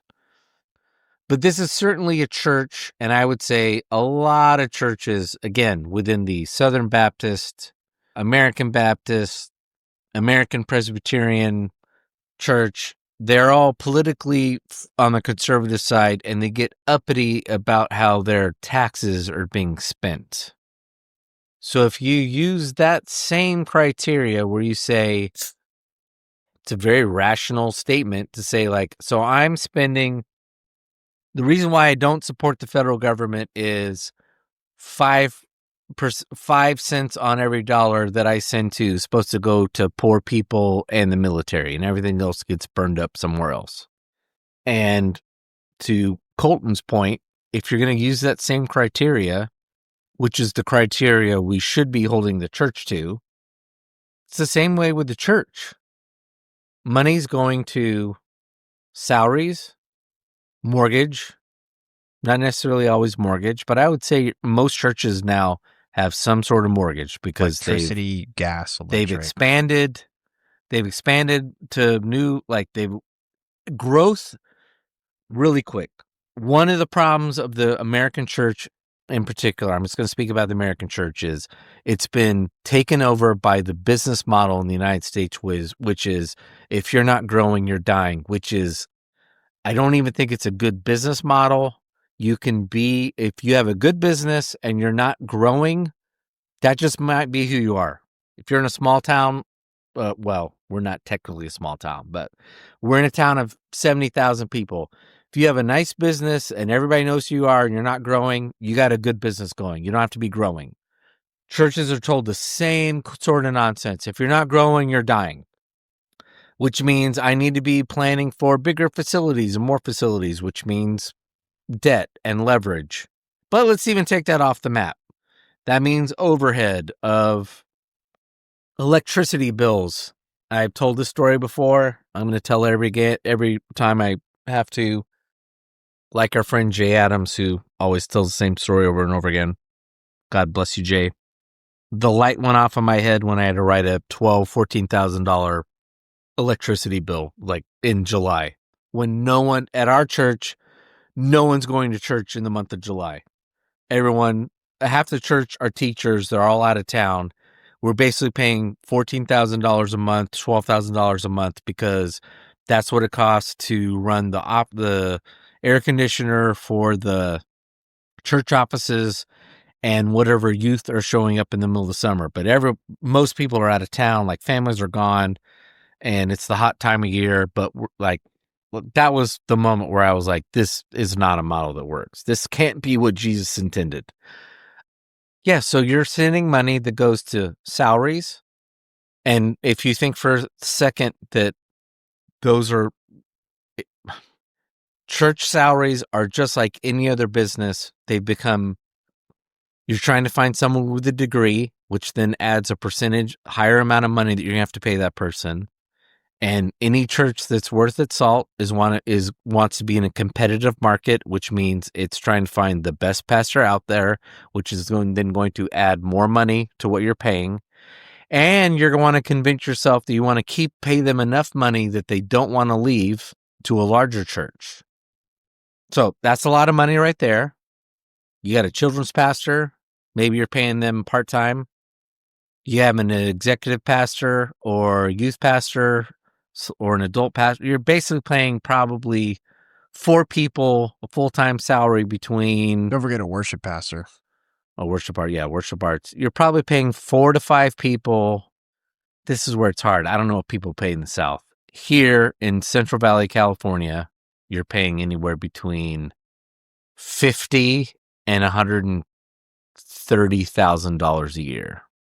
And that's between the senior pastor and take your poison on what you think the lowest pastor is.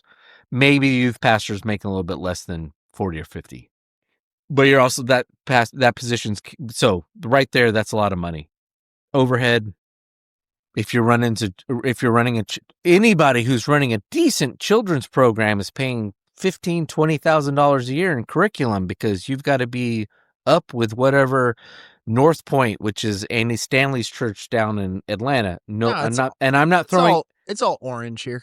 And I'm not throwing shade at Andy Stanley. I really like Andy Stanley, but he's created a nice little empire for him. Yep. You're either paying for Andy Stanley's empire or Rick Warren's empire, or maybe the dude up in Sacramento's empire.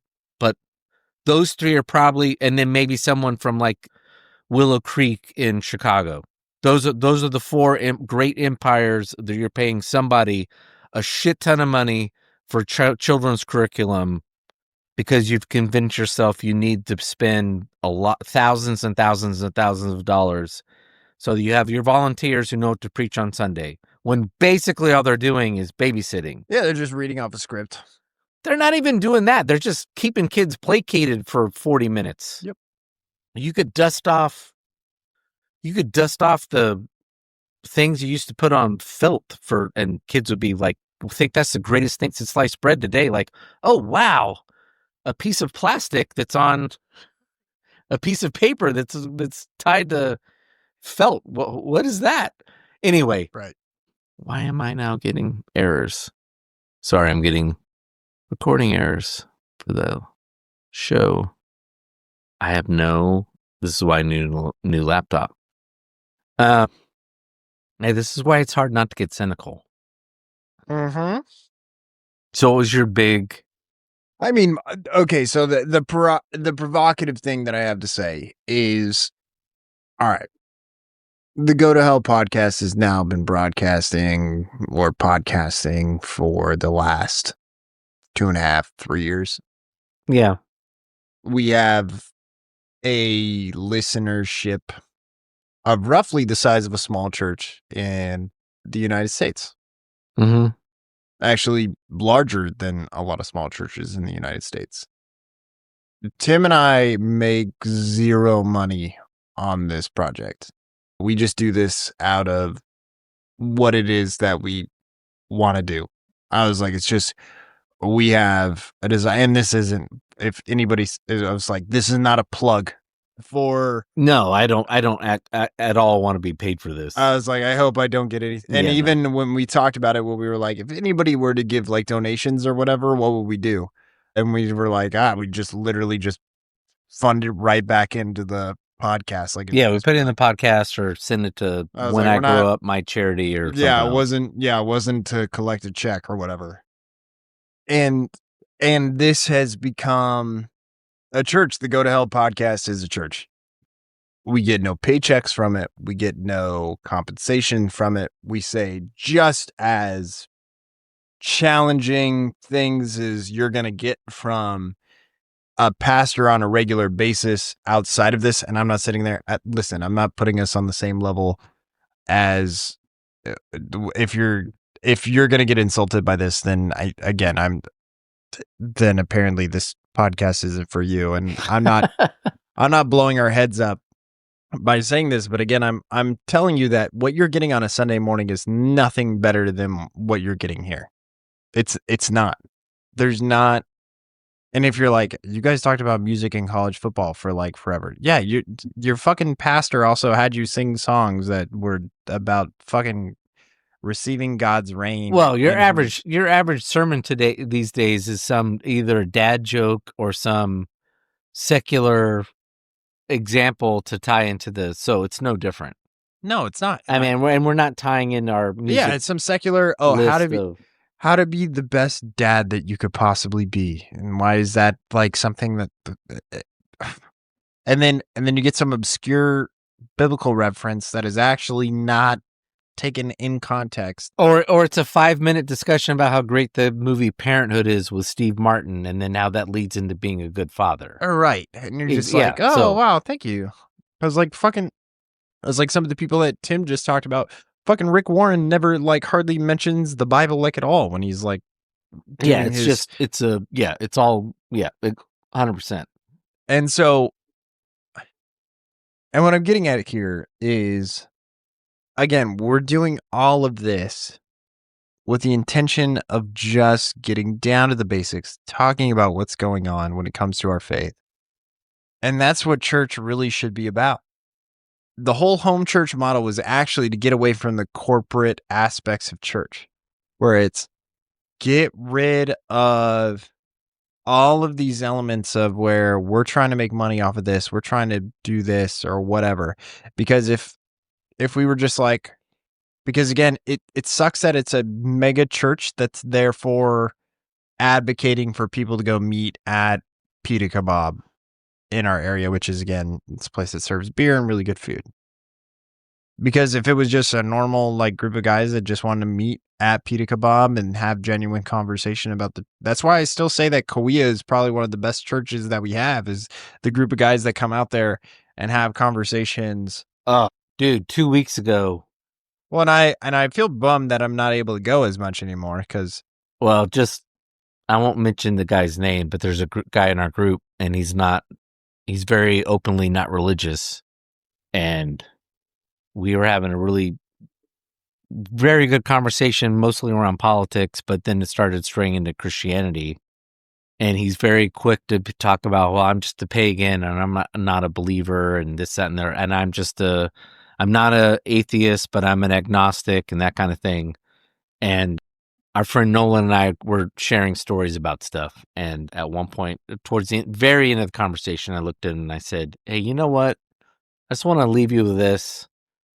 You know who Peter is? And he said, yeah, I know who Peter is. And I said, Peter talked a big game, really talked a big game. And most of the disciples all talked a big game. But at the end of the day, they became believers just because they lived out. It wasn't because they believed, they just lived it. Yeah. And I said, I don't need you to believe that Jesus is who he said he is. But you seem like you're ready to live it out. And I said, just live it out. And then maybe after a while, you live it out, you'll just find yourself like, no, now I understand it and I believe it. And he gave me a hug. We hugged it out, and that was the end of the night after drinking, I don't know how many rounds of beer. Yeah. And my mission wasn't at all, I assure you, to share the gospel or try to sell someone on the gospel when I showed up at the brewery that night. But the moment presented itself, and I was like, I'm going to just let him know, like, you don't have to just, some of us don't just believe and have and I told him about Paul. I said, some of us are Paul and some of us are Peter. And you know who Paul is? And he said, yeah. And I said, you know who Peter is? Yeah. And I said, Peter denied Jesus 3 times. Paul got struck by lightning, essentially, and then believed. And it took Peter to just deny and then live. And maybe you just need to live.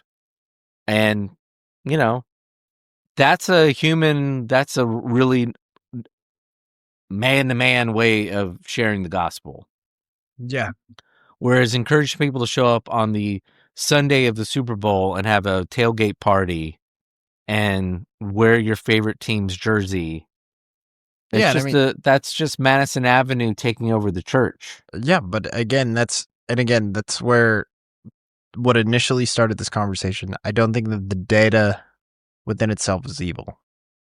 I think that we have a warped sense of what church should look like in our world because of how the American world works. Is it wrong in the context of our world? No. And that's sort of like, again, to get back to your original question where you're like, is it wrong? And it's like, technically no. But if you don't listen to that or you hear about what it is that we're talking about and not feel a little dirty or just be like, and even if your response is, it can't be like that. I'm like, your denial of that is 100% a normal response to that. Where it's like, no, it can't be like that because that would be wrong. That's the reason why you're denying it. You're Right. like, that seems wrong. And I'm like, good. I'm glad that you have an adverse reaction to that because it seems like there's something wrong or twisted at the heart of that. And listen, I don't have a problem.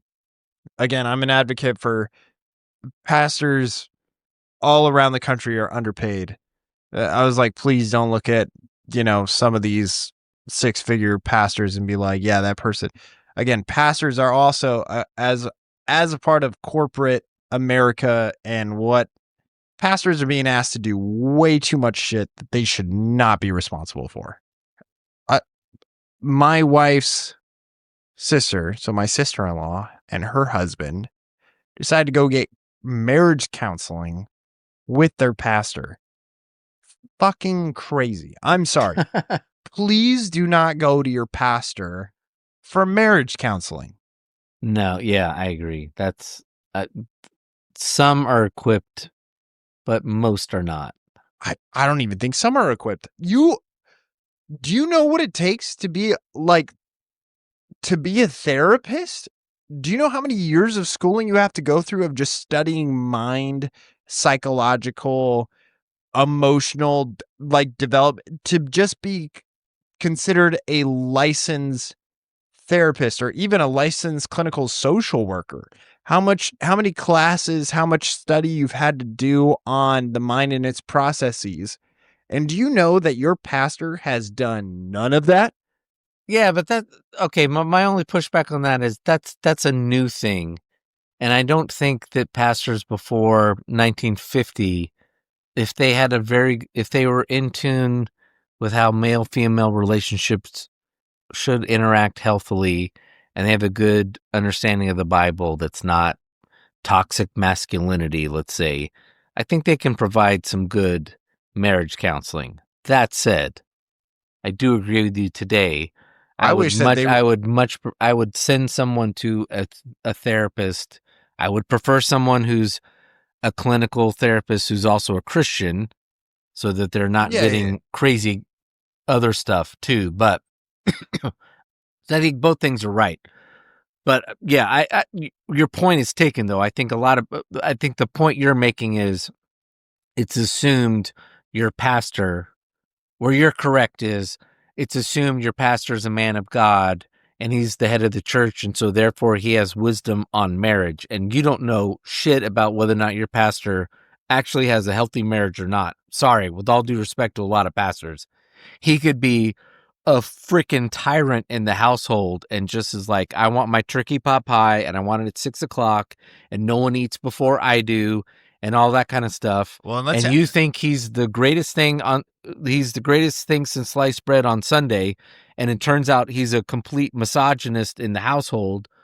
Or it could also be that his wife runs the household and he's a pussy because he just spends his time running the church but doesn't know shit about what his kids are doing. Like, so don't assume because your pastor is running the church that he's got a healthy family life. Oh, and actually, and a lot of pastors actually have I will say this as someone who's been on this earth for 53 years and been in the church my entire life. I would say my personal experience, which yes, statistically is still anecdotal, I will stipulate that for all of you people who did take statistics. My data is anecdotal, but in my 53 years and the, 25 pastors I've known in my lifetime, most of them know fuck all about what's happening in their personal life because they're all consumed with what's going on at church. Well, and they have no clue what their kids are up to and what their wife is up to. Well, and actually, my pushback on that is, and it's not a pushback on your claim. It's more of, I believe that is a product of the amount of things that have been asked of the pastoral. 100%. Of the pastoral 100%. position. So that is a good, like, okay, that's fine. But like 100 years ago, all the pastor had to do was do a Sunday homily and make sure that the potluck was done after service. Yeah, but again, and then maybe do a couple prayers with people during the week and do some counseling things. Absolutely. Yes, now they're running a corporation. Yeah, so corporate America has changed. Correct. Okay, that is fair. So now that you professionalize it even more, that means then someone else who actually deals with that, because this guy can't actually spend time praying and learning and getting to know people. And like most pastors in your church don't know who the hell you are. Don't go meet with a pastor if they don't intimately know you, for one. But again, and even if you're a volunteer, they don't even intimately know you. Again, emphasis on intimate. Like I was like, just because they see you every Sunday doesn't mean that they fucking know you. You'd be better off going to a counselor who doesn't know you at all and just gives you like legitimate psychological advice. Yeah, which I guess counters my thing if their pastor doesn't legitimately know you. I don't know if it helps it if he knows your family, because he might be picking sides. Oh yeah. That's actually, I contradict myself. And well done, Tim. Go to hell. And so, like, again, with that whole element of the church, again, corporate, and this is where I think that the move to home church changes things. And again, where I'm getting at with when I made my statement about the podcast is it's a break from that and sitting and saying it's actually it's a return to original mission and vision of the church. And I mean, like, I'm only barely discovering this over this last couple of years where, I was always kind of like super annoyed when people would sit there and say that, when Francis Chan was really starting his home church movement, it's the return to what it really talks about in Acts. And you're just like, bro, the people in Acts believed that Jesus was coming any day. Right. And they also gave everything. So they gave also literally sold all their possessions. you actually see the church in Acts, like they give all their shit up, and then like a couple weeks in, they're just like, okay, so what are we gonna do to like sustain ourselves? Yeah, Like, it's they- pure. they, It's they, pure. like, It's start having a actually pure conversation. communism. Yeah. So they start off. They're like, yeah, we're gonna give everything. Jesus is coming any day, and so they're all like waiting, sitting around, and then they're like, and then like it's like 2 weeks later, they're just like, Damn it! okay, This so is like if he working. doesn't come today, He's not coming today. how are we gonna feed ourselves? And for now another we have month? these damn Gentiles who say they're Christians. What do we do with them? Yeah. So That literally happens. so What are with these? What do we do with these Gentile widows and orphans who are showing up? Damn it! And they claim they believe. What do we Yeah. do? they're not giving us any. All right, we'll find a couple of Gentile lay people who are leaders, and we'll let them take care of them for a while. Yeah, so I don't so I'm not like when people talk about the church, the early church in Acts, I'm like, okay, whatever. I kind of like doing a hard eye roll, but at the same time, it's not corporate America church because corporate America has We need has done good things. I listen, I don't want to sit there and say that it hasn't done good things, but I am saying that there are ethically wrong things that have happened and that are now considered acceptable at the church level. And we all have to sit there and say, that's not okay. Let's get back to basics. Let's get back to where we want things to be. That doesn't mean that my pastor doesn't deserve his salary. He needs certain responsibilities taken from him because those are things that should not be on his plate. But corporate churches said that those things should be on his plate. And I was like, I have no problem with with a pastor being paid $70,000 to $80,000 a year for putting on a really good program. I put on a good sermon on Sunday, and a lot of my stuff is mission and vision planning for servicing the community that I'm in. I don't see that as a problem. And then you have support staff that therefore help promote that. But that's not the world that we live in currently. No, but And I'm using force. Again, I think neighborhood is closer than some, but further away than others in some aspects as well. So like there are things that neighborhood does well. There are things that neighborhood does not do well. Neighborhood's a mega church at this point. It is a mega church. So neighborhood does well is it takes I don't know anything about their budget because I don't want to know. After the previous thing, been very adamant I don't want to know details about church for a while, maybe forever. I would think they take a significant portion of their budget. I would say probably 15-20% of the budget. I might be a little generous, but I would say 15 or 20% of the budget to support the poorest part of Visalia, which is where neighborhood is centralized. Which from a current church right now, that is a huge ask. Even if it was 10% on top of I would say at a bare minimum, they're spending 10 on Visalia and then a Houston neighborhood. And then there's probably another 5 to 10 going to the foreign missions, which they never talk about, but I know they're spending money on. They've talked about it like. Well, I mean, but they talk about it, but they don't talk about it. They don't lean into it. Well, and they still go to some of their church plants. Like they go to like the youth group does a trip to Papua New Guinea. Yeah. Like that kind of stuff. So we'll start wrapping this up. I'll say this to kind of echo what you're talking about. My mom just asked me, like, so I've heard a couple of your episodes. You guys talk a lot about a home church. And so where do you see this going? Are you asking me or is your mom? No, my mom asked me. Oh, okay. I wasn't making eye contact. Huh? I said I wasn't making eye contact with you at the time. So I was like, oh, are you asking me? Okay, go. So I kind of answered her. I don't remember what I said specifically. She says, no, give me a concrete, example. Like, what would you like to see change? And I said, I would like in the next 20 years, again, I'm just going to assume where this happens. advantageous. It's advantageous for the situation. I would like to say that in 10 years, if you have a church and you're in a town where they need to build more schools, rather than build another school building or a campus, you say, hey, local city or local school district, we're going to gift you our campus. Because guess what? We have an assembly hall.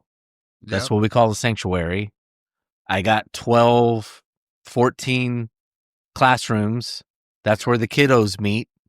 I maybe have a couple bigger rooms that we can do like kindergarten or whatever. We're going to gift this to you, the city or the local school district, as your new elementary school. And in return, we meet here the 2 or 3 times a fucking week that we actually get together. And we do it for rent free. And you and us will maintain the property together. And I mean that we will clean up when we use it. And on days where the property needs to be, we need to replant things, we're going to have people come in, and rather than you pay some local contractor to put in new trees, our church will come in and put in new trees. I think that's where we need to go. That's my crazy pie in the sky idea for not where everywhere, but where a lot of places need to go. Let's be honest.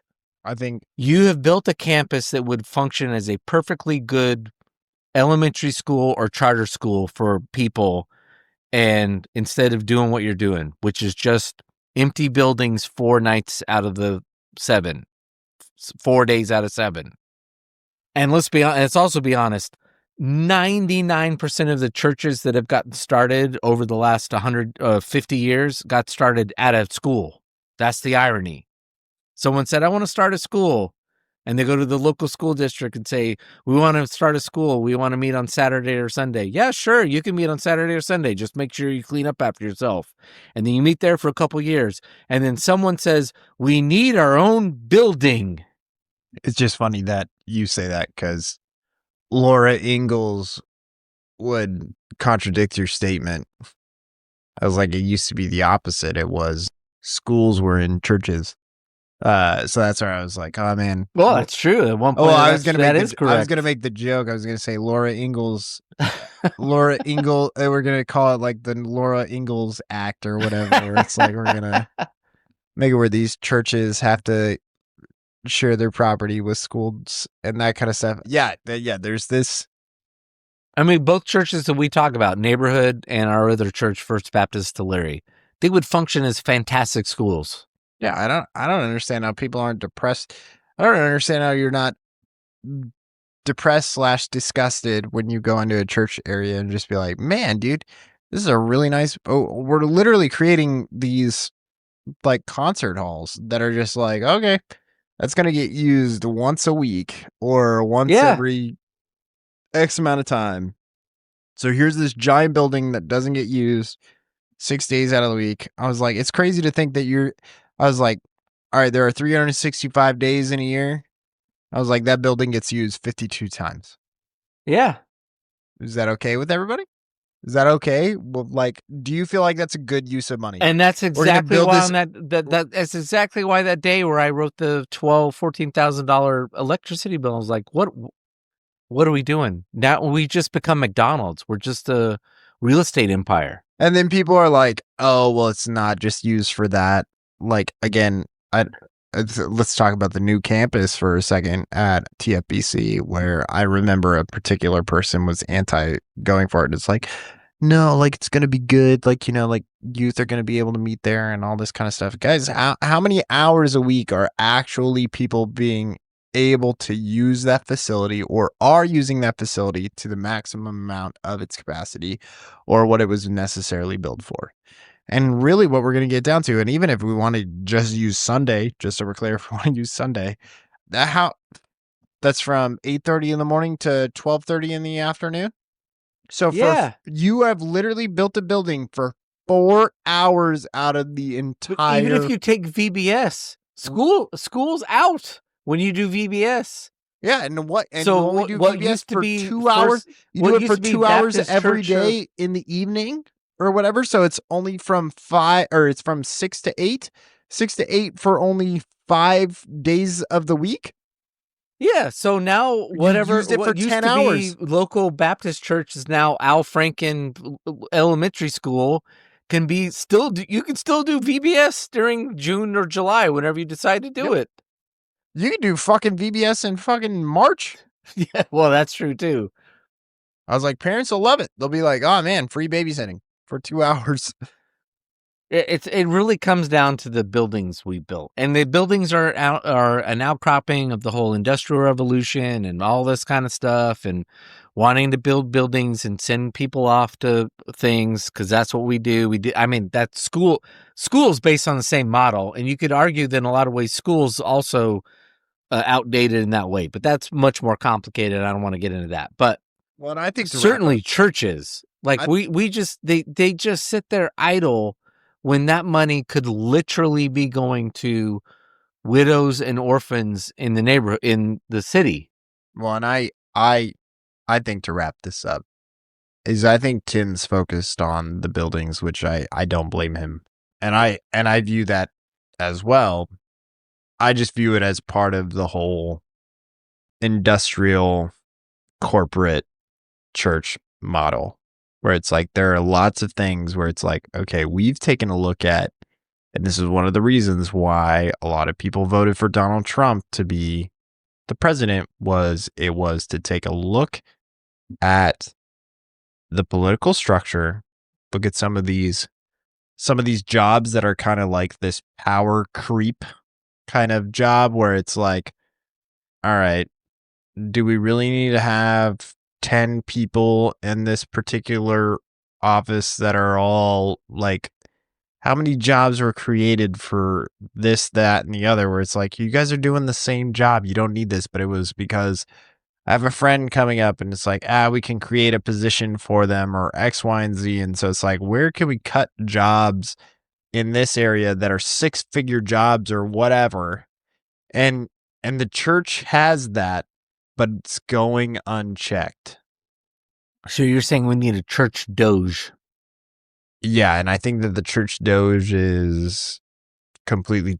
I think that the best way to do that for anybody that's sitting there, just like I view that way about American politics, is I think that the biggest advocate that you have is that understand that every single individual has power, and so therefore your power is to sit there and say, I think that there are things that you need to be a part of. You need to be a part of a church, and you need to be a part of a community that's going to help you grow. And so therefore, that doesn't mean that you need to be in a corporate church setting. So therefore, you leave and you become a part of a home church. Yeah, I think. And that's your voice, and that's you sitting there and saying, I'm not going to be a part of this anymore because this is wrong. This shouldn't be happening. And then you make those adjustments. And listen, you may be listening to this podcast and you're like, Colton, I think we've heard you say several times that you go to neighborhood church and that there are things that are wrong with that church and things that you have legitimately. And I'm like, yeah, I know. I'm still a coward and I can't pull the trigger on doing a home church either. Well, we're both cowards in that sense. Yeah, I'm like, I still can't do it either. But also that's because I'm a cynic and I'm just like, yeah, I also understand that this is how the world works. Okay, I know you're trying to wrap this up, and I appreciate that. But I'm going to draw this out a few more, like another 10 minutes. The problem is, because we have people similar to our age who have kids a little bit older than yours, just a couple years. And they're your traditional Americans where they're looking for a children's program for their children. That's a perfect reason to go look for a church. And that's the problem. You got to get people over that hurdle as well. We're just like, no, they're going to, guess what? Everyone's going to do church together. So little Tommy at 4 is going to have to sit there and actually pay attention. Those fucking kids go to CBC. Shut the fuck up. I'm like, golly, I know exactly who you're talking about. I'm like, we got to go find a church for the kids. Looking for a church for the kids is like the most wrong reason I've ever heard. I completely agree. That should be the last reason you're looking for a church. It should be for the two of you, and then everything's down from there. Yeah, I was like, VeggieTales could be your fucking church for the kids. Like, what the hell? Like, again, they're also going to this private Christian school that you're paying for. Like, Yeah, in quotes. Which is most Christian schools is in quotes. that's coming from a guy who went to a private Christian school. And I can say, but yeah, no, I know. so from I know. experience. If it came from me, everybody would be like, "Oh, Colton's just anti-Christian school." Blah blah blah. So, I think I'm if we are lucky enough to see, well, it doesn't need me to see. I don't need to see it because this isn't about me. You and I are both coming from a true. I think look. We can all be self-delusional and self-aggrandizing and all that kind of stuff. I think you and I are both not doing this because we're hoping to be the head of the spear for a reformation of the church. You and I are just speaking frustration. So my hope is the church changes dramatically to the way it does, and neither one of you are even a footnote in someone's esoteric school book about it. well, And I I mean I'm that way behind. I on mean that literally. And so I'm hoping, on the one hand, yes, you're correct. I think it's going to take two things to get the church to move to our direction. It's going to take, one, people doing it. It's going to take the organic side where people just kind of do it and just stop buying into church and being like, we're going to do home church. And yeah, if home church means going to your local school and meeting there because you've got too many people to live in the house, don't feel guilty about it. Home church doesn't mean you have to literally be in the home. It just means you're not paying for facilities and buildings and bullshit. Spend that money elsewhere. Start your own food bank, or just be aware of people in your neighborhoods, wherever you live, who are single moms or widows who are living on welfare, who don't have enough money. That's all. Whatever it is, taking care of the least of these in your neighborhoods instead of going to overhead, man-made, modern, postmodern overhead. But I do think it would be helpful if you had a Samson, so to speak, who was the pastor of a church and said, you know what? Of course, this is big ass, because most pastors in a healthily run church have to answer to a board. So the board have to acquiesce, but just be like, you know what? We're not doing this anymore. Me and the board have talked about it. We've prayed about it. This model doesn't work. I'm going to let you in on all of the money we spend to keep South Bay such and such afloat. And we actually have come to the conclusion that it's sinful. So we're going to put this campus on the market. Definition of sinful, by the way, not the Catholic bastardized version of what sinful means. It just means that it's missing the mark of what It's not like God's intentions. It doesn't mean that it's. They don't need to say 20 Hail Marys and feel terrible. It's just like they've taken the left. This is not what God had intended for the correct. church. We're not doing what the church intended, and we have to come to Jesus moment. And we're going to sell this. We're going to sell this property, or we're going to gift this property to the local city because they're looking to start a charter school, and this would work for the charter school. We're going to gift it over, and we want you to continue to give once this whole thing's finished. But we're going to start, I don't know, an LLC, a charity, or whatever. Everyone's going to get together every Sunday, and everyone who gets together fucking votes on where the money goes that week. That would actually be better, than what I just said. No, you're not going to start another corporation. You're not going to start a nonprofit. You're going to gather all the money together. It's going to go into a pool, whether it be checks or whatever. And you're going to say, we have $14,000. Where's it going to go this week? Guess what? That means you need to bone up on who needs money in your town. It might even go to another church that still has a dumbass campus, but they've got a really good food kitchen. Yep. But wherever, it's not going to go to facilities. And it means that your really good little worship arts pastor doesn't get to play in a great kick-ass building that has a fantastic sound system, and your worship music doesn't sound like it's professional, and blah, blah, blah, blah, blah. Because all that stuff doesn't matter. If everyone's really there to learn about Jesus, including your children and your junior hires and your high school kids, they're going to get the point. And I would actually argue in this world where everything's digital, the more down to nitty gritty, I think teenage kids are going to actually appreciate that more. I think kids pick out more of that stuff than adults do. Some do. I mean, not every, speaking generally. Yeah. But I think that would be a big thing where you find out some guy, you might not even know who it is, but some guy who ran a rather large church in the Mid-South or Texas or the Midwest or California or wherever, a couple thousand people said, we've all had to come to Jesus moment. This isn't working. Yeah, I think on top of people just organically deciding, like, I'm not going that route. It doesn't work. I'm not getting any meaningful relationships just showing up Sunday after Sunday after Sunday and joining a couples group and having 6 weeks of shallow conversations with people in a living room for an hour and then going home. None of this works. I'm not actually getting relationships that actually where I feel comfortable to share what my wife and I are going through as a couple, or my wife and I are going through as parents, or my wife is going through at work, or I'm going through at work, or I don't have any male friends, and whatever it is you're going through.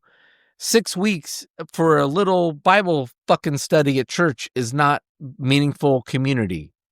You know what it is?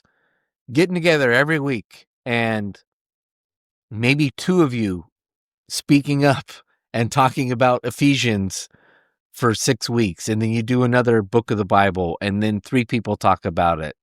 And then all of a sudden, out of nowhere, Lily, who's never said anything about anything, finally has the guts to stand up and say, I think this is what this verse means. And everyone goes like, oh, wow.